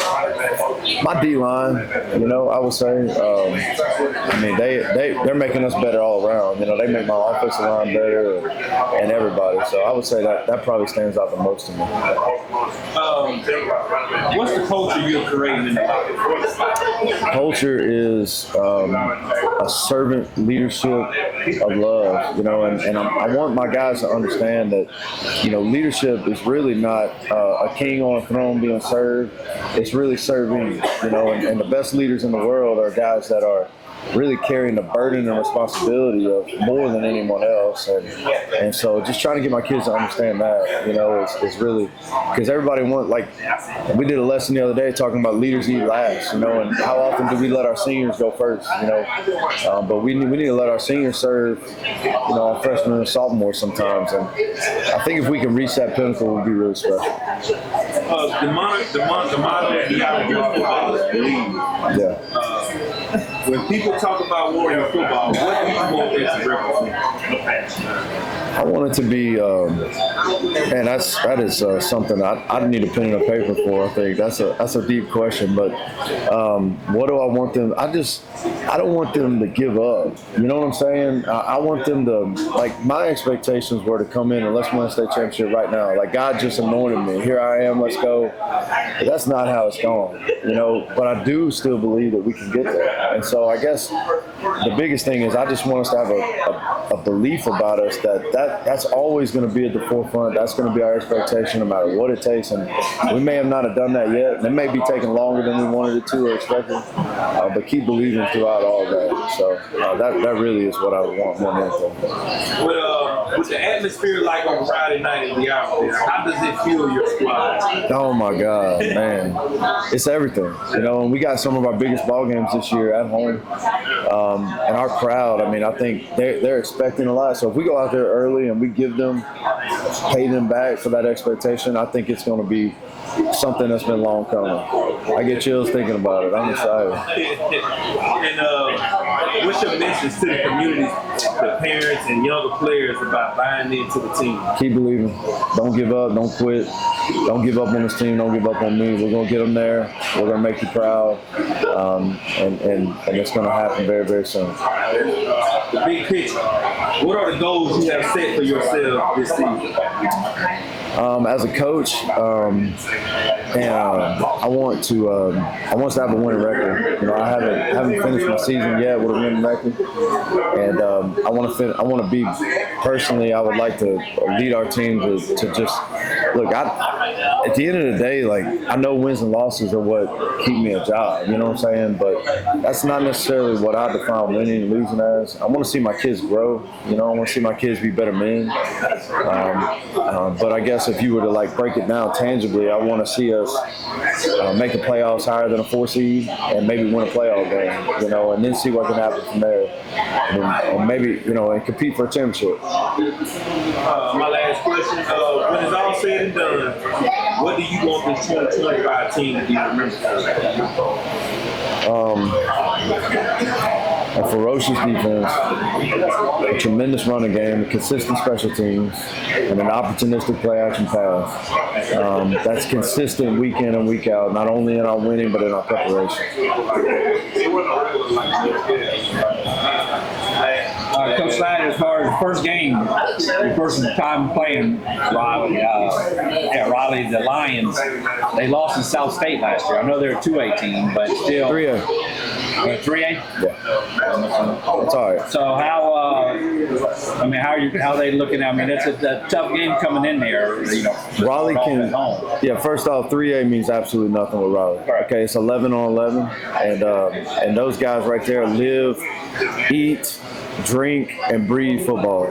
Raleigh is a tremendous culture, and they've gotten into a point where their community expects them to win a state championship every single year.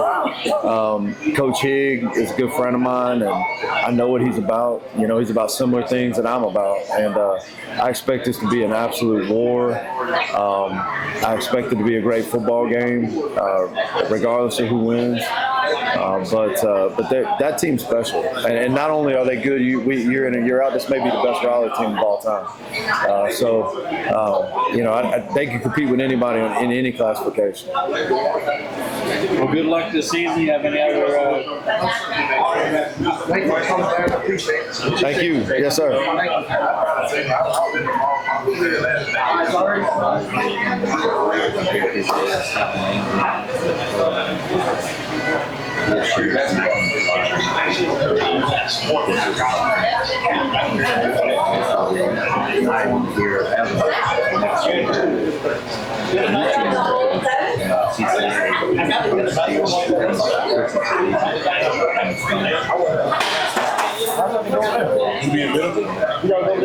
Yes, sir. That was a little serious, though. Got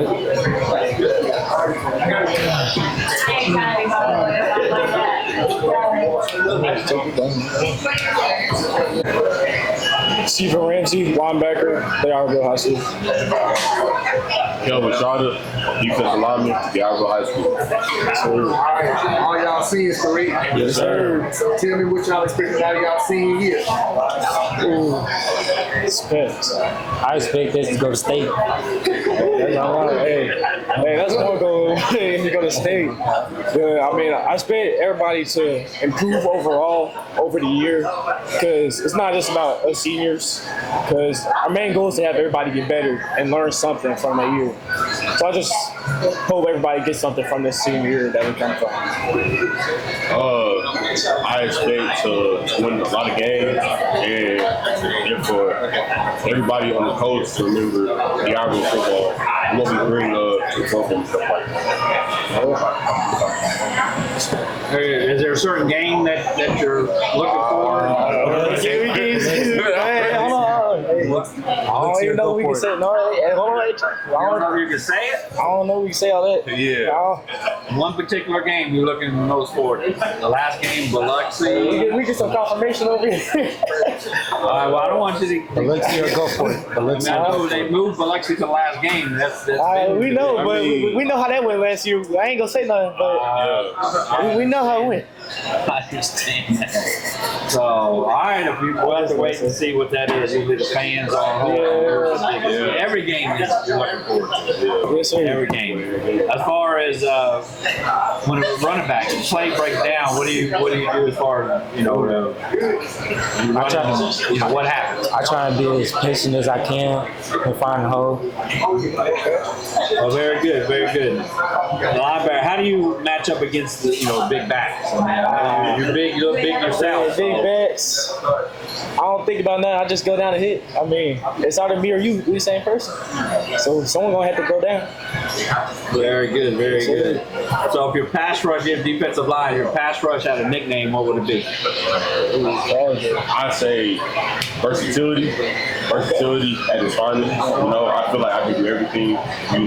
Whether it's speed to power or just speed in general. I feel like I have a lot of versatility and also I play everywhere. So whatever move I'm setting up, I can beat you anywhere.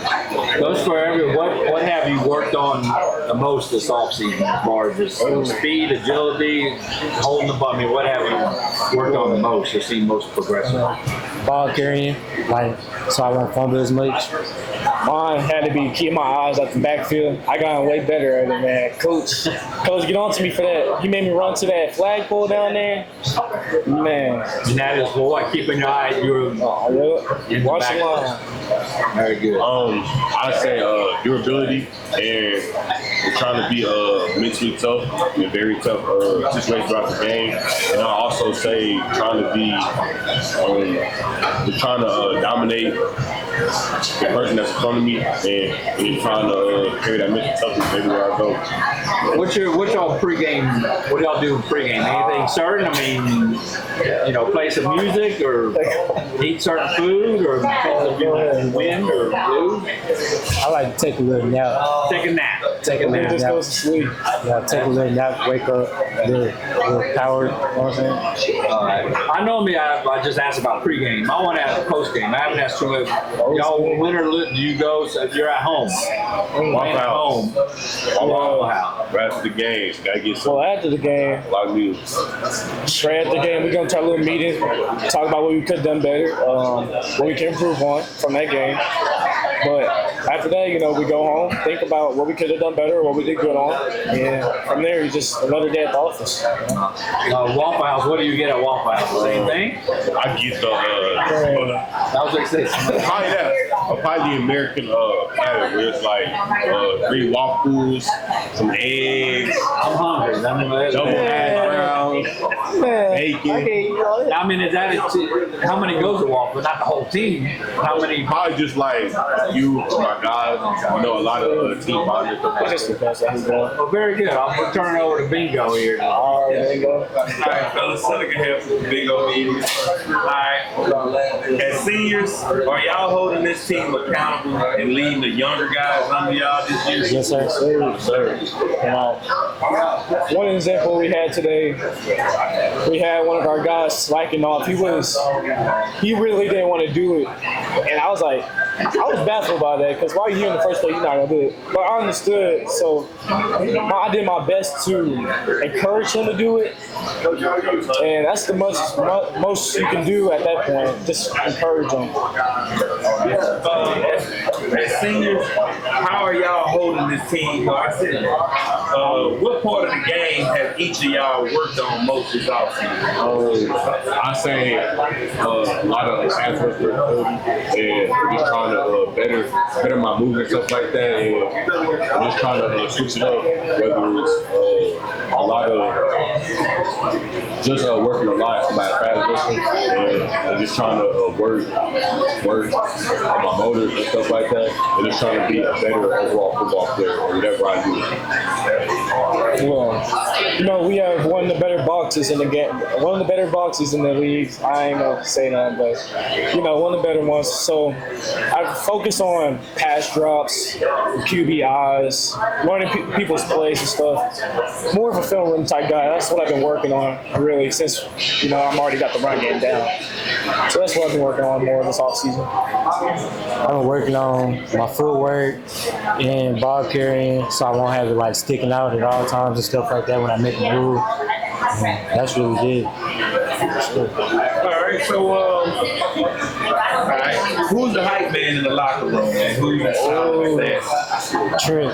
Trip in the locker room. Whether it's the weight room or just while we practice, he be getting the defense going a lot. Man. He be getting it turned, man. I'm not gonna lie, he be yelling for no reason. I don't know, that's just his nature. Just I'm looking at him like, what? Getting it turned up. Hey, but it works though, it works. So who's the solid guy? Oh yeah, I'm more silent. I'm more silent. I ain't gonna say too much. So just get this work in, that's it. All right, what game? Y'all already said what game. No, they didn't. All right, y'all want to we allowed to ask that question? We'll get y'all one. Hold on, Hey, Coach, we're allowed to ask them what game they got. I'll be. I don't want to stop. All right. Coach said we can ask. All right, what game do y'all have circled in the schedule this year? And be real. All right, we gotta get that get back. All right, we're gonna have to go with Biloxi. We gotta get that get back. We went out bad. It wasn't even bad. It was, I don't know how we lost, but you know, there's some things we fix on. Mainly things I can fix. He can fix. I mean, lots of things we fix on, but Biloxi, we That was that game last year that they came back with 1 second left, down by 20 points or something like that. But I don't remember that. I remember. Man, I remember clear. You got him at your place this time. Yeah. Warriors game of the season. Of course, I'm exaggerating, but it was a minute or so left, and it was just a good comeback. Minute through 2 touchdowns. All right, describe the team in one word. Each of y'all pick one and explain. I say intensity, because during practice we don't play. We all hold ourselves to a very high standard, and the way that Coach Ladner told us, he always teaches that at the end of practice, and we just gonna live by that. Just stay locked in, you know, whether it's a workout, conditioning, running, practice, and everything else. We got to stay intense at all times. I would say tough mentally and physically, because you know every day is a different challenge for everybody. I mean, we all go through the same heat. You gotta be mentally tough to go through that. I mean, it's like 90 and above. We won't really complain about that because Coach says it's mind over matter. So, and physically tough because everybody can't do this. It's a sport, and we love it. So, toughness. I would say resilient, because even how bad it gets, we still pushing through over and over again, even through the bad situations and stuff like that, and overcoming it. Okay.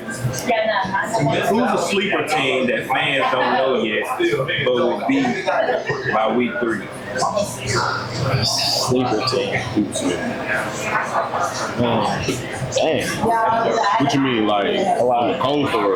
On the coast, okay. I say. A lot of teams that play aren't sleepers. We don't really have any sleeper teams. I mean, well, I think West Harrison. Yeah, like West Harrison. Well, they new to the 7A, so we gonna have to welcome them. But hey, they got a little something to prove. They have a great player on both sides of the ball. They got George Hamilton and Isaiah, so it's like they can be run. They probably make a lot of noise. They got a lot to prove. That's one for sure. Yeah, they do. All right. Have we talked about the pregame ritual yet? So yeah, one sleep. One sleep. All right, one sleep. What's something outside the world? What's something the outside world doesn't know about Diablo football or shooting? Nails. Every single game, coming to dominate. I'm just coming in to say after the game that y'all don't forget what the average football is about and stuff like that. And I feel like, you know, what they also don't know is the hard work they put in. I feel like we are the hardest working team on the coach. So it's like the work, whatever we put in, I just feel like God's gonna bless us and what we do. Also, I would say what we do on the field, also translate to off the field. Like student athlete, my mom, shout out my mom, but she teaches student for athlete. So of course it's going to translate on and off the field, and that's one thing Diablo football does really well.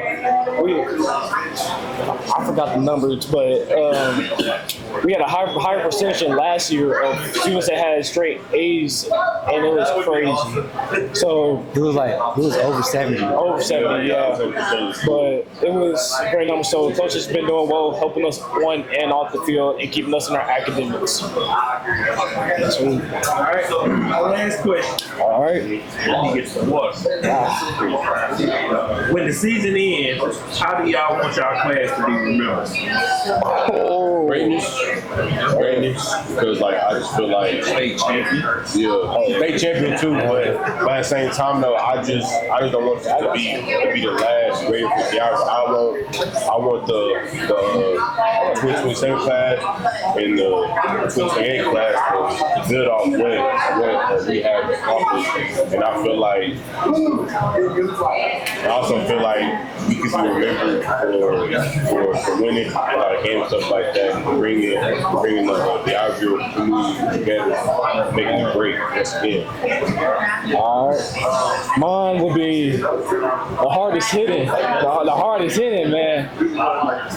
That's all my goal. I just want to hit some. But and we ain't got a problem with that. Man, hardest hitting, that's what I want to remember. I do big hits and form tackles too, you know. It's everything, just hitting.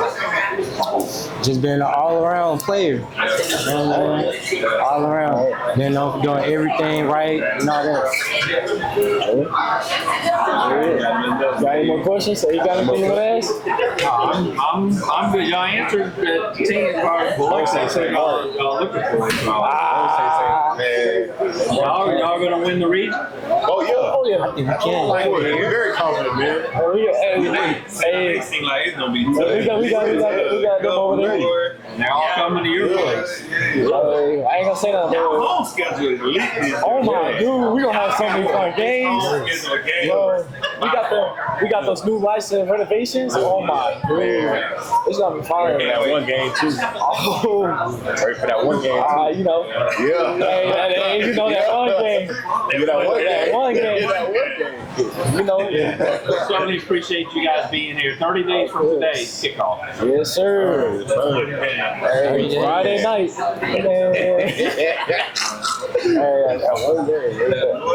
Where you came from?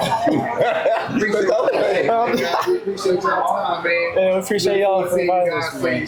Yes, sir. Thank you. Okay, what's one area your team was going to surprise people? Well, if I told you, then it wouldn't be a surprise, right? I think we've got pretty decent team speed. I think that's going to be, maybe a surprise and a challenge for other teams that we play.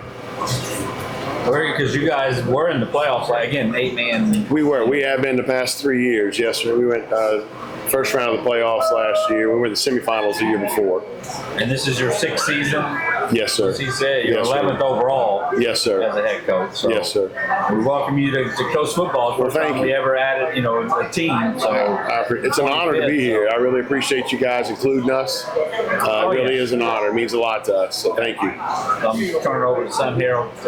I think you made probably the shortest trip to anybody in the country. Okay, yeah. That's right, yeah. They're just right up the road. Absolutely. Yeah. You guys are actually right next to me. I live right next to my wife. Nice, all right.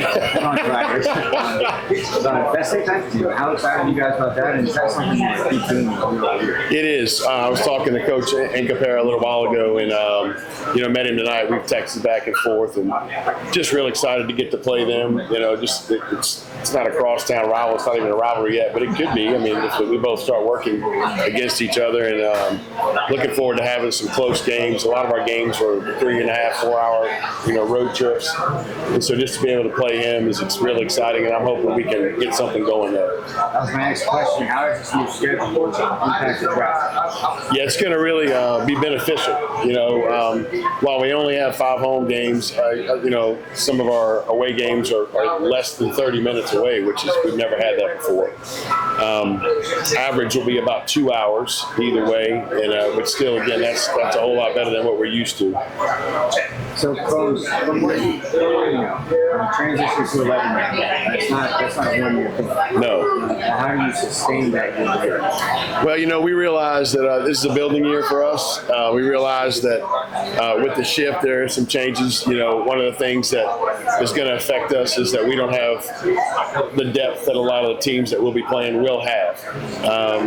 We're right now we're looking at 21 players on our team, which is good because we started the summer with 12, and so we've gotten up to 21. We've had some guys come in and that are going to help us, but that's part of the transition is making sure that we're going to be playing Iron Man for a while. Guys playing both sides of the ball. That's just going to be part of it. But we're used to that in 8-man. But we're just not going to have that depth, and that could be a challenge for us, down the long stretch. But hopefully we'll have them in shape, and we'll have the right attitude and tenacity to hang with those teams that we have to play. What drove the decision to transition? It's a great question. So we play in the Mississippi Association of Independent School League, and we've been playing 8-man since our school's been playing football forever. Our school's 50 years old. I don't know when they started playing football, but they've been 8-man forever. And last year we got a notification that the MAIS was going to come together and put a cap on how many boys you could have 8th through 11th grade, and that would be the deciding factor whether you play 8-man or 11-man. The number was 50. We had 62 boys 8th through 11th grade, but only 20 of those guys were playing football. You know what I'm saying? And so it kind of put us at a disadvantage, but I'm the kind of guy I like to respect people that are in authority over my life, and MAIS is our governing authority, and I just said, hey, look, if that's what it is, and that's what we're going to do, and it's just a really good opportunity for me to teach my young men, the guys on my team, that life's not always going to throw you what you want, and you've got to be man enough to say, okay, this is what it is, and we're going to do it, and we're going to do it to the best of our ability. But it was that number change that came up, and it was hard to swallow, hard pill to swallow at first, but we're going to be all right. We're going to attack it with all we've got. There's one of the longer-term widespread issues that people talk about on the coast, especially with football and stuff, is multi-sport specialty. Some kids just want to do the one thing. Right. Now that you're 11, man, how important is it to spread out the sports for all the boys in the street? Absolutely. So we've always tried to do that. That doesn't mean that we don't have kids who try to specialize in certain sports at our school, but we've always had, I encourage our boys, I want you to play a fall sport, a winter sport, and a spring sport, because that's what makes us thrive. We're not a very big school, and so we need those guys, we need those girls to be able to play. And that's one of the beautiful things about Christian Collegiate Academy, that little shameless plug here, if you come to CCA, you may not be able to play on a basketball team in a bigger school, but you can play basketball for us. You can play football, you can play basketball, you can play baseball, run track. And we have sports available, and so you could be a multi-sport athlete, which I know a lot of coaches are looking for that at the next level. They're wanting guys that are multi-sport athletes. Coach, had you out that question, where y'all located at? So if anybody's looking to possibly move their kids to CCA, where are y'all located? So we're right off Lorraine Road on Dido Road, about a quarter of a mile off of west on Dido Road. We're at Bible Baptist. The church is called Bible Baptist Church. The school is Christian Collegiate Academy. Right there in Gulfport. That's right. Hey, look, we're always looking. That's right. Thank you so much. Thank you. Coach, what's the identity of this first ever 11-man Bulldog squad, and what are you emphasizing this season?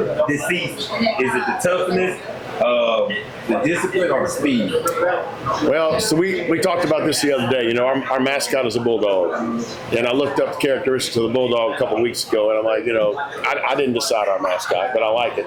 And I looked up the characteristics of the bulldog, and bulldogs aren't the biggest, but they're tough. You know, they're persistent, they're aggressive, they don't back down. They're usually going against tougher animals than them or bigger, you know, animals than them. And so that's what I'm looking for. I'm looking for our guys who are willing to be tough, be persistent, to be aggressive, and just love the game. Get out there and give their all. And if there's some speed mixed in there, we like that. All right, well, what are some of the leaders that you are developing to help guide your program player-wise? Yeah, we've got I've only got 2 seniors. One of our seniors is a guy, Aaron Presswood. It's his 3rd year playing. He really came in his own last year as a middle linebacker for us. And he's one of our senior guys, and he's going to be a key guy for us, you know, run the defense for us. I've got 2 other guys here tonight. TJ Lisenby will be a receiver for us and defensive back, and then we've got Alex Cabral, who's going to play offensive and defensive line for us. And all 3 of those guys are pivotal for us. The way that they, you know, motivate the team, the way they bring energy, you know, we can count on them to do that.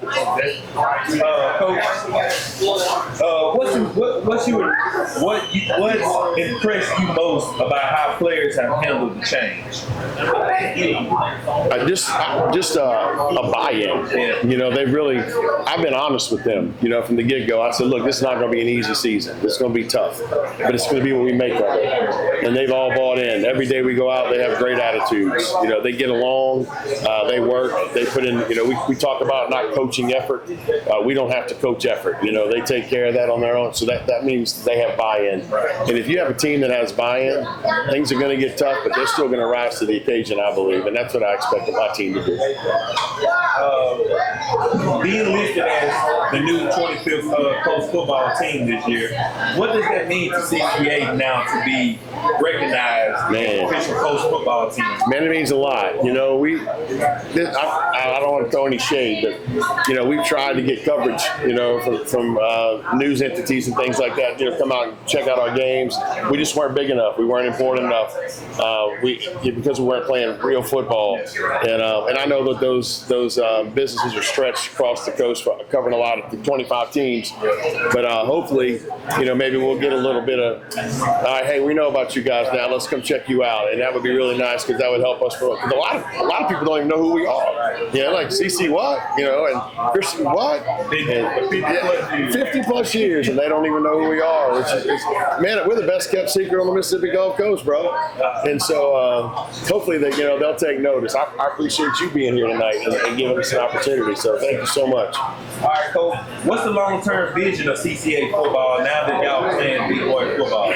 So our long-term vision is we've got some property just west of our campus that we're building. We haven't started, we haven't broke ground, but it's in the plans. We're in the developmental stages, building a stadium, you know, putting a new sports complex out, a new baseball field and a softball field and a field house and things like that. Just getting those things set up.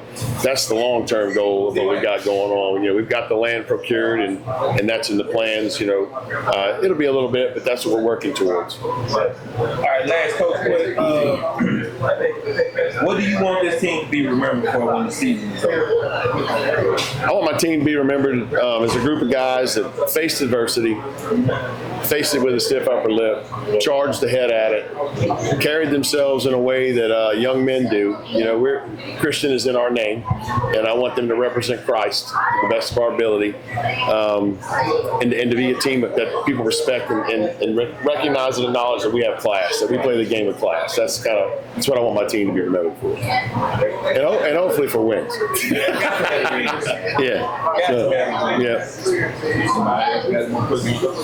Your first game at St. Patrick. I mean, I'm sure you're looking forward to it as far as, like I say, with the 11-man football. How'd that come about as far as just So actually, we're going to go to St. Luke's on the 22nd over in Mobile. We play them. But yeah, then we come back and play St. Pat's. And we're excited. You know, Coach Nate, we've been texting.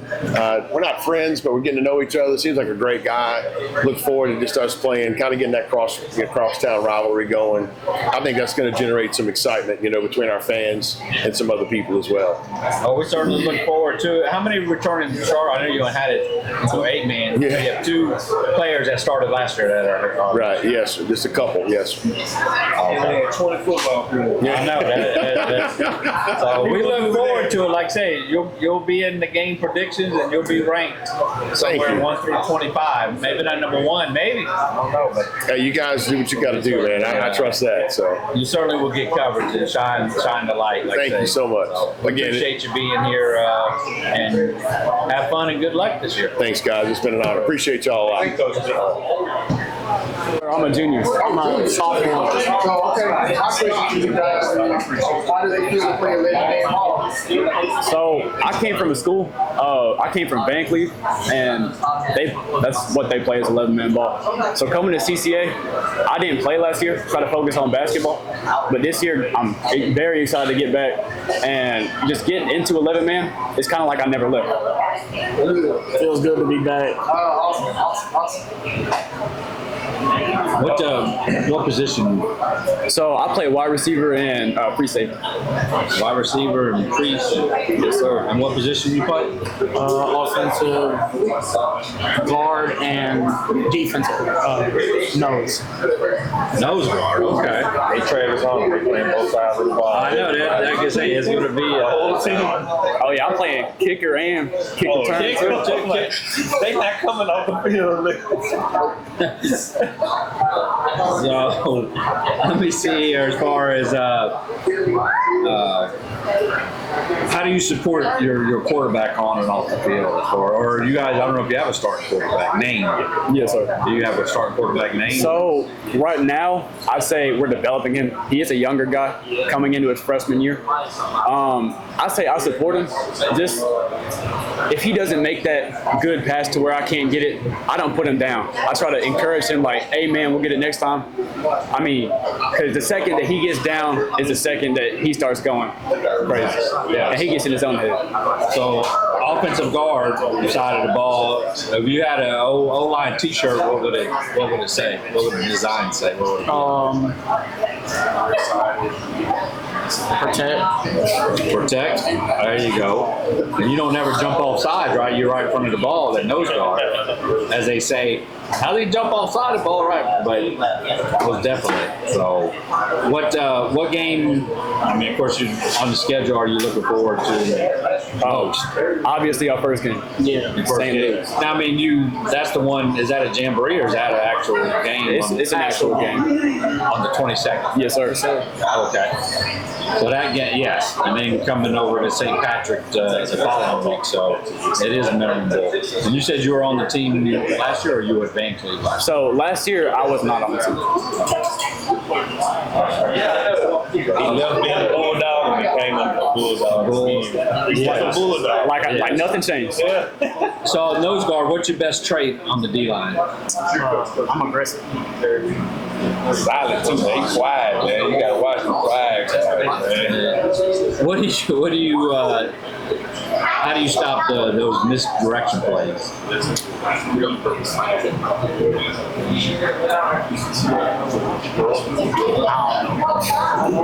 don't know.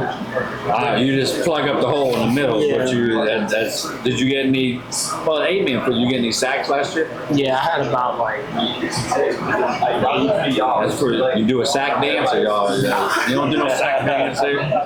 And wide receiver, you had a touchdown last year. Oh yes, sir. Yes, sir.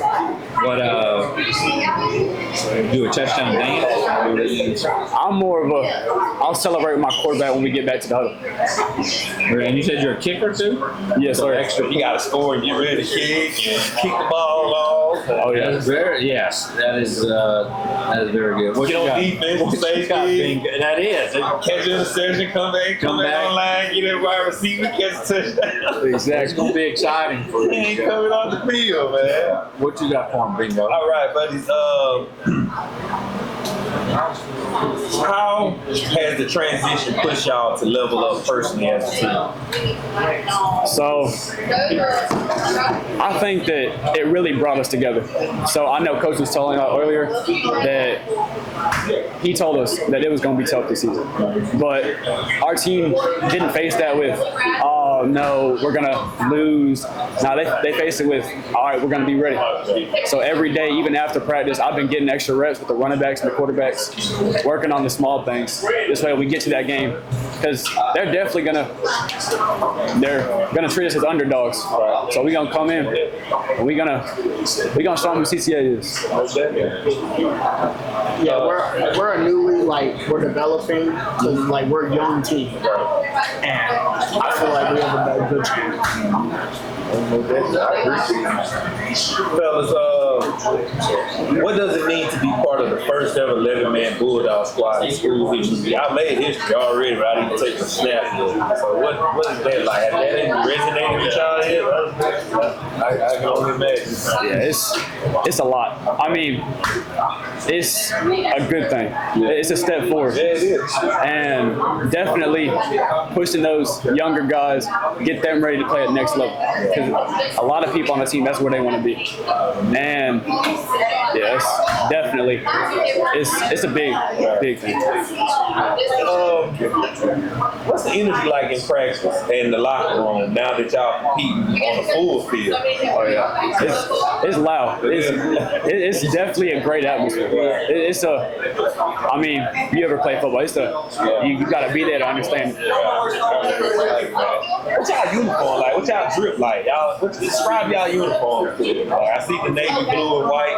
Like, how y'all drip that out? Y'all got the white accessories? Oh yeah. What y'all do with it, man? See, I got that shirt tape and those gloves that I wear. You got it all now. Oh yeah. White. And I got that those dunk cleats. Yeah. Okay. They look tough. Yeah. He ready. Yeah. One leg sleeve out. Oh yeah. I'm very original. I don't wear that. You just evolved, you know. I'm a little bit of both, but I like the dress. Oh yeah. Look good, play good. My brother is. Yeah. He always likes dress.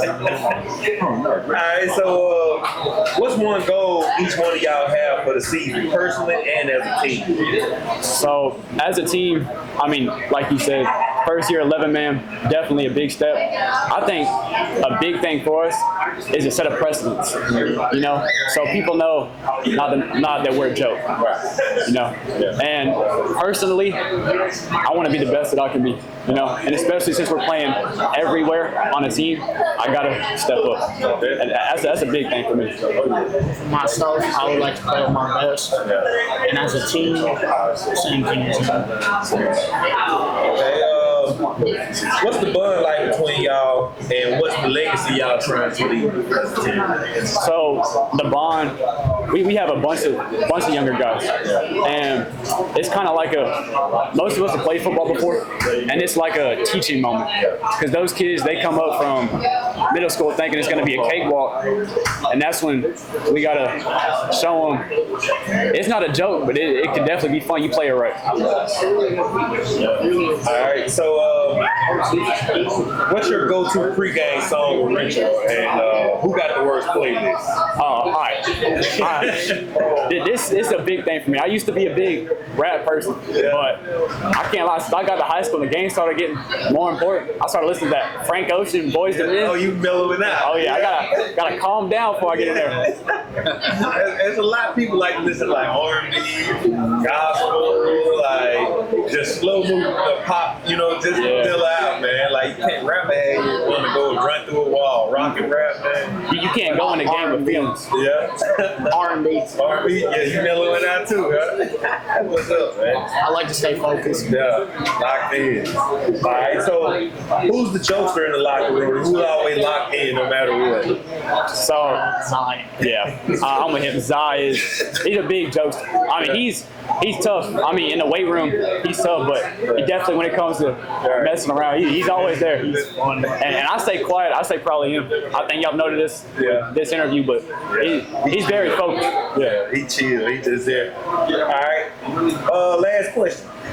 When folks talk about CCA football in a few years, what do you want them to say about this team? So me personally, I'm a big team person. I don't want them to say, oh yeah, they had a great quarterback, they had a great receiver. I want them to say they were a good team. And I want them to say, people didn't walk all over CCA. You know, the people, when you said CCA, you kind of got that feeling like, oh, this is going to be a good game. Yeah, pack your lunch. Oh, yeah. Come to play. Yeah, that's what I like to hear. Same with you, too? All right, that's what's up, man. I look forward to seeing y'all guys make history this year.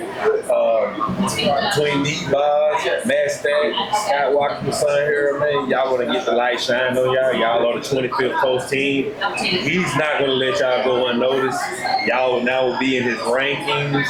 So if you're dead last, don't feel bad because you're in the beginning of a building foundation and we get it. Yes, Just be glad that you got the light shining on you. People actually know that CCA is here on the Mississippi Gulf Coast to be ready to compete, man. So y'all are the first recruiters to get guys to come to CCA, in my opinion. Yeah. I'm telling you, you go to those games and record, it's definitely going to be a game to watch. I promise you that. We're going to make sure of that. I appreciate you guys for coming with us, man. Make sure y'all leave a legacy for more guys to continue coming to these media days. Yes, sir, I will. I appreciate y'all for coming. Yes, sir. Thank you. Take us home, Coach.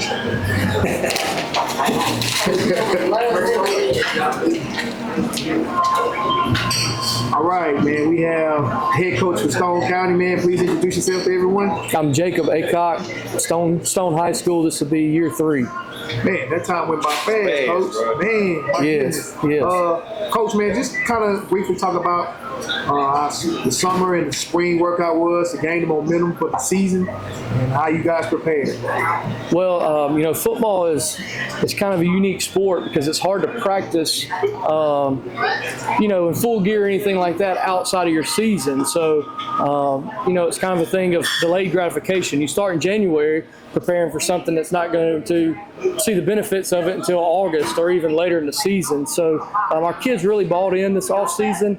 I thought this spring we were able to add a few coaches to our staff, and to me that's been a huge addition and a huge help for me as the head coach. We added a quarterbacks coach and Max Crawford. We were able to get him from another coach school, and he's come in and from day one just took over that position group and has really helped our quarterback grow. So I'm very thankful for that. And then we added a Tyler Knight who was helping at Southern Miss with their special teams, and he's come in, and you know, anytime you can get better in special teams in high school, I think that gives you a huge advantage. So this off season, if I started with the staff, that's been a big help for us. And then just the growth in our young players. You know, when I came in 2 years ago, we went to Biloxi, and to be honest, we were shell-shocked. You know, they have the flashing lights and the band's loud, and they dressed out 103 kids. I'll never forget it. And we started, I think, 14 sophomores that night. But on the flip side, those 14 sophomores are now seniors. And they're starters for us now. So just the experience that we had through the off season has really helped us. Thank you, Coach. Coach Eckert, what's the identity you want your team to carry in every Friday night? So each team I've had at Stone has been a little bit different, I think, year to year. But I think our identity, we're in a great spot up front on both sides of the ball. So I think we're able to run the football well. Our running back's a good player. We have multiple running threats. I think our quarterback is ready for that, to add that role too. So I think we want to run the football and stop the run. I think you have to do both of those things to be good and play late into the playoffs. But as far as our identity, I think that we want to be known as fast and physical on both sides of the ball. Very good. Coach, my buddy Phil has moved on. You know, where are you going to find a good ATC? That's an interesting question. So it's hard to find an athletic trainer right now. So we are still in the process of that. Ours, you know, he did a lot for our kids, and they love him. But he had an opportunity to move closer to his family. So that's kind of split between the coaches right now. You had a great back last year, right?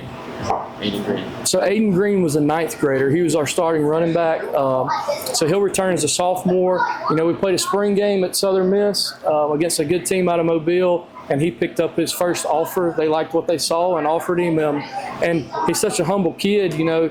He was already in the mode of giving the credit to the O-line for how he played in the spring game. But he's a really electric back. I hadn't been around many like him, so definitely excited to see what he can do for us.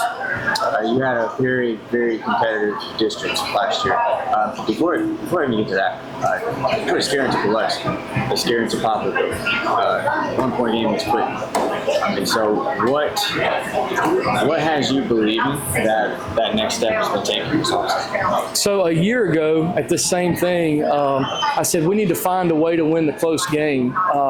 My first year we lost 4 games by a field goal or less, and we flipped, half of those. So I think we're getting better at winning those close games, and it's a lot, I think, to do with our experience, trying to get better in special teams, but also just our players that have been playing since sophomores now. They feel like they belong. 2 years ago, we jumped into 5A, maybe a little hesitation from some players going from 4A to 5A, but now we feel like that's where we belong. That Vancouver game last year, that was tough. That's kind of a wall that just you almost sprinted into it for a second. So, I mean, what's different about this year from that standpoint of just being able to play disciplined and play up to that level of game? Well, I can tell you, with coach football, there's no weeks off. I wish that we could circle, well, hey, we know we'll win these 3, but that's hard to do because as you guys have heard from the last day and a half, there's good football coaches on the coast. Every team we play is going to be coached really well, and so that falls back on me, making sure that our guys are locked in each week. So we went to Laurel and beat them for their homecoming, and it was a 3-point game, and it came down to the last play. And so I think we had a little bit of a win hangover from that going into Van Cleve, and they're a good football team. I think that they have just as good a chance to win our district as anybody. So, again, it'll be a lot better preparation from my part. Point of contact, D-line, O-line, how are you guys looking on both sides? So if I started with the defensive line, we're going to start 3 seniors on that side. And Heath Ladner start at nose. He's an athletic big kid. He's 6'2", 340 right now, but still moves well. And then on the edges we have Tariq Noel.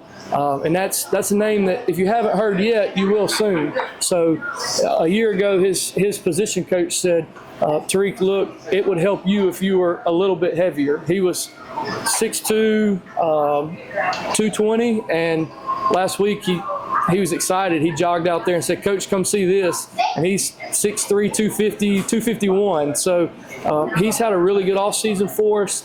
And then on the other side, Colton Ladner, he's been a playmaker for us for 2 years now, and just the confidence that they have up front on that side is really special. I think that's one of the places we'll be good. If I flip over to the offensive line, we have a senior tight end, and that position gets overlooked sometimes because we'll throw it to him some, but not a whole lot. But he's a great blocking tight end. Miles Shirley, he's 6'3", 225, and he'll be a third-year starter for us as well. Then we have 2 tackles that both have junior college offers that are big kids, but big skill guys that can move, have good feet. So I think we're in a good spot right now on both sides of the ball up front.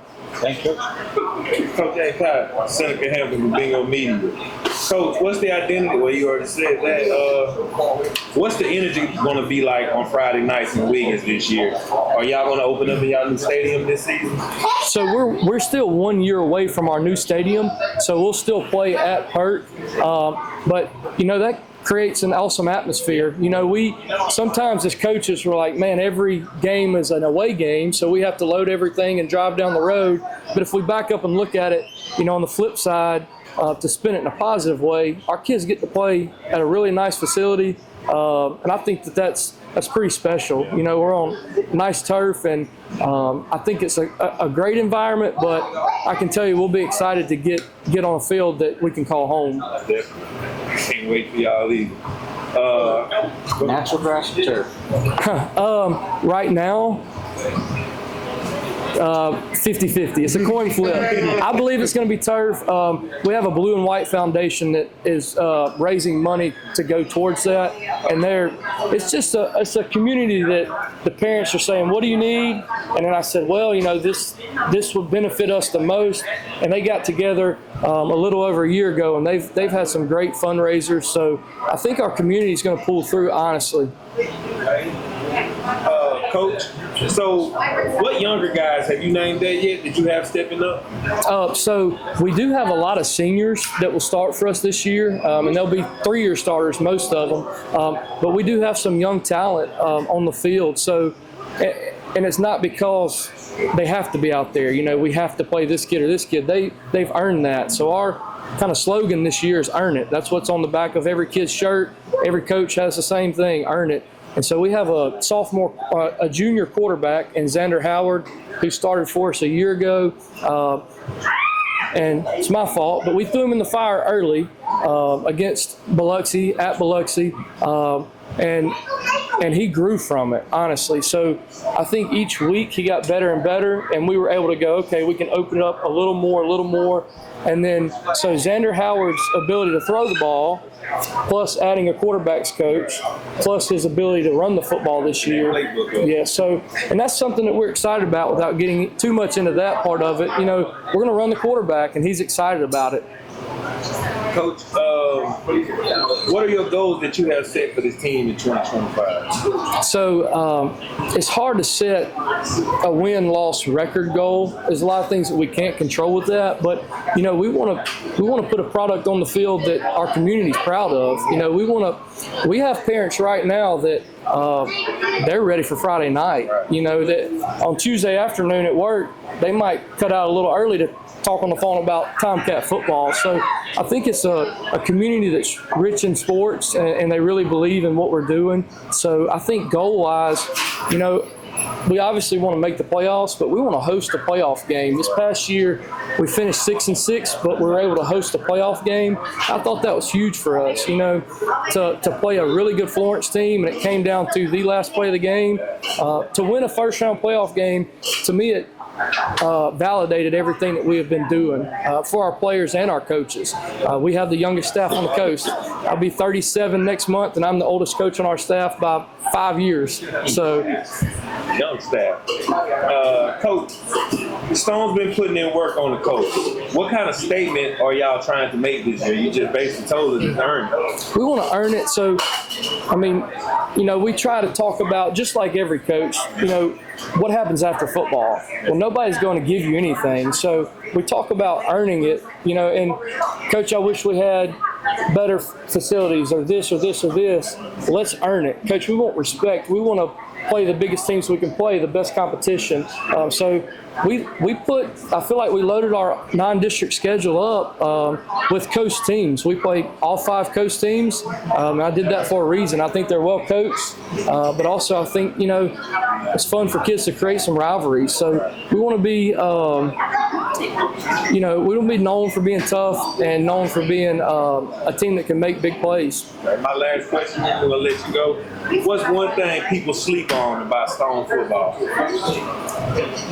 That's tough. Something people sleep on about Stone football. I think that right now it feels like Stone's good sometimes. So what we're trying to build and get respect for, I guess you could say, is we want to be known as, a team that's consistent. We do talk to our players about, guys, a lot of people could come out here and do what you do one time, but would they come back the next day?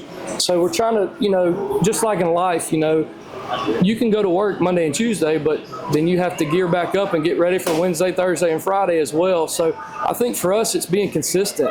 Now our guys really believe that playoffs is a goal of ours, but that's not the ultimate goal. We want to win playoff games. We want to see how far we can take it. So I don't know if we're slept on as much as we just want to earn it, earn everything every day.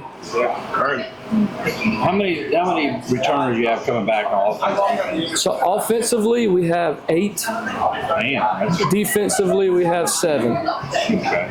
That's pretty good there. Your first game was at Hancock. Yes, sir. Coach King was in here, of course, yesterday, and I mentioned about it, and it's kind of because I'm learning things all. But was it you and Coach King like Yes, sir. coaching staff? Yes, we worked together at Greene County for 3 years, and honestly, whenever he called and offered me that job, I had to look up where's Greene County again? And how do I get there to go meet with him? And he did such a great job. I learned so much from him. We were together for 3 years, and I have to brag a little bit on him. They'd won 4 games in 6 years, and then we won 30 games in 3 years. So he really turned that place around and got that place on a really good track. And then, at Hancock, I heard they're going to throw it a little bit, so I guess we'll see. It's going to be throwing. So, and I do have your number because you win that game. That'll be your first season opening win in just the 2 years you've been there. Yes. So hopefully I'll get you on the live stream after you win that game driving back from Hancock. That sounds great. If I know he has something to say about there, Coach King, but it's obvious right here. I haven't made my picks yet, so I'm trying to still get it. But yeah, it certainly helps. Certainly appreciate you, coming in down here tonight. So I know it's a little bit of trip from up there. So yes, sir.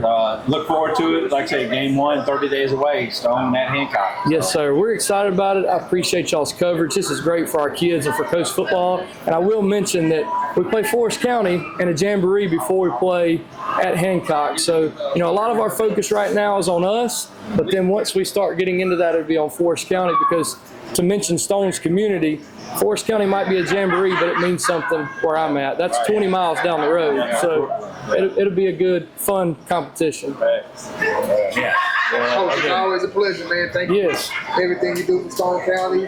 Thank you for what you do for the coast, man, and we appreciate your time, man. Yes, sir. Thank y'all.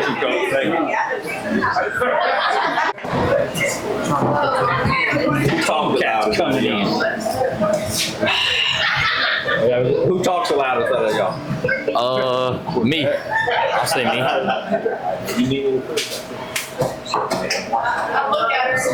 All right, guys, introduce yourself. You got it. I'm Cole Ladder, number 50 from Stone County. I'm Xander Howard, number 12, quarterback. I'm CJ Griffin, number 4, outside linebacker. All right, well, everybody seniors? No, sir. I'm a junior. Junior? So I'm a senior. Okay. Well, look, this question's for you. What are you expecting out of your senior year? A lot. We've definitely improved as a team this year. I'm very excited to see, like how much we've improved on the field. We've definitely matured a lot. Offensively, defensively, we're ready to ball this year. What can we expect from Tomcat football this year? I got high expectations, not just for myself, but as a team as a whole.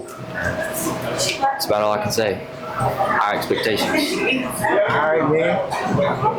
What can we expect from Tomcat football in your eyes? I think we got a high ceiling, and we just want to go out there and dominate. You got something on your arm that says faith over fear. We're going to see if that faith is real strong, what you got on. You got to mean that. Do you mean that? I mean, okay. I believe in it. Absolutely, man. Appreciate it. So, quarterbacking, what does it mean to lead the Tomcats this year? It means everything to me, Stone County that's my home, The community and everybody. I feel like I'm a big part of that, and I want to go lead my friends and my family to Starkville this year. What you got, Bingo? What's the one word y'all would use to describe this year's team and why? Hungry. I think we're hungry. We ready to earn it. Yeah, earn it. Ready to earn it. Yeah, earn it. I think we didn't do as we should have last year, and this year we're ready to prove everybody wrong. All right. How have y'all grown as leaders from last year to now? Like, who do you model your leadership after? I'll say myself as our coaches. Our coaches are great role models, We have a lot of young guys, so it's almost like I see myself in them, They're just out of college almost, and I know they just got out of college football, so I feel like I relate a lot to them. I think just being a more vocal leader. I didn't really talk as much, but I'm starting to open up now. I think, like, especially like Xander was saying, our coaches have helped us mature as young adults to be more vocal and leaders and just be in life and What's that one game on the schedule that's personal and why? We don't really have a game necessarily. We just ready to. We're focused on us and getting better right now. I gave us the political answer. What's the real answer? I'm gonna say next one, man. The first one. The next one. Okay. What's the real game y'all want to play on the schedule, man? I know you gonna tell me. I want to play all the games. You know, it's my senior year. CJ, he media trained too. But y'all, coach do a good job. Y'all a real media trained already. Which teammate is about to shock everybody and have a breakout season this year? I say Aiden Green, you know. He's a young guy, but man, he's great. Just got an offer from Southern Miss his sophomore year, and Huff came out here often? Well, he was up there. He was at USC. Get on him. The running back. It's a running back. He went crazy up there. With the old line helped out, though. Oh, yeah. We got to make sure we shout out the old line. those guys in front of me, man, they're great. Shout out to the Hogs. What's the strength of the team, offense, defense, or just the grit in y'all DNA? Like, what's the strength of the team? I think all of us is the strength. Just us together as the team. I think we build off each other, you know. Defense go out there, make a big stop, and that gets us hyped to go out there and put it in the end zone, you know. Really, we build off each other. Pre-game vibes. All right, who got the fire playlist and who's banned from touching the aux cord?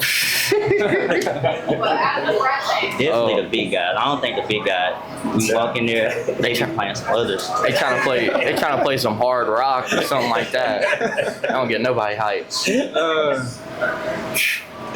Alright, so who's the loudest on the team, and who's one that just let his game just do the talk?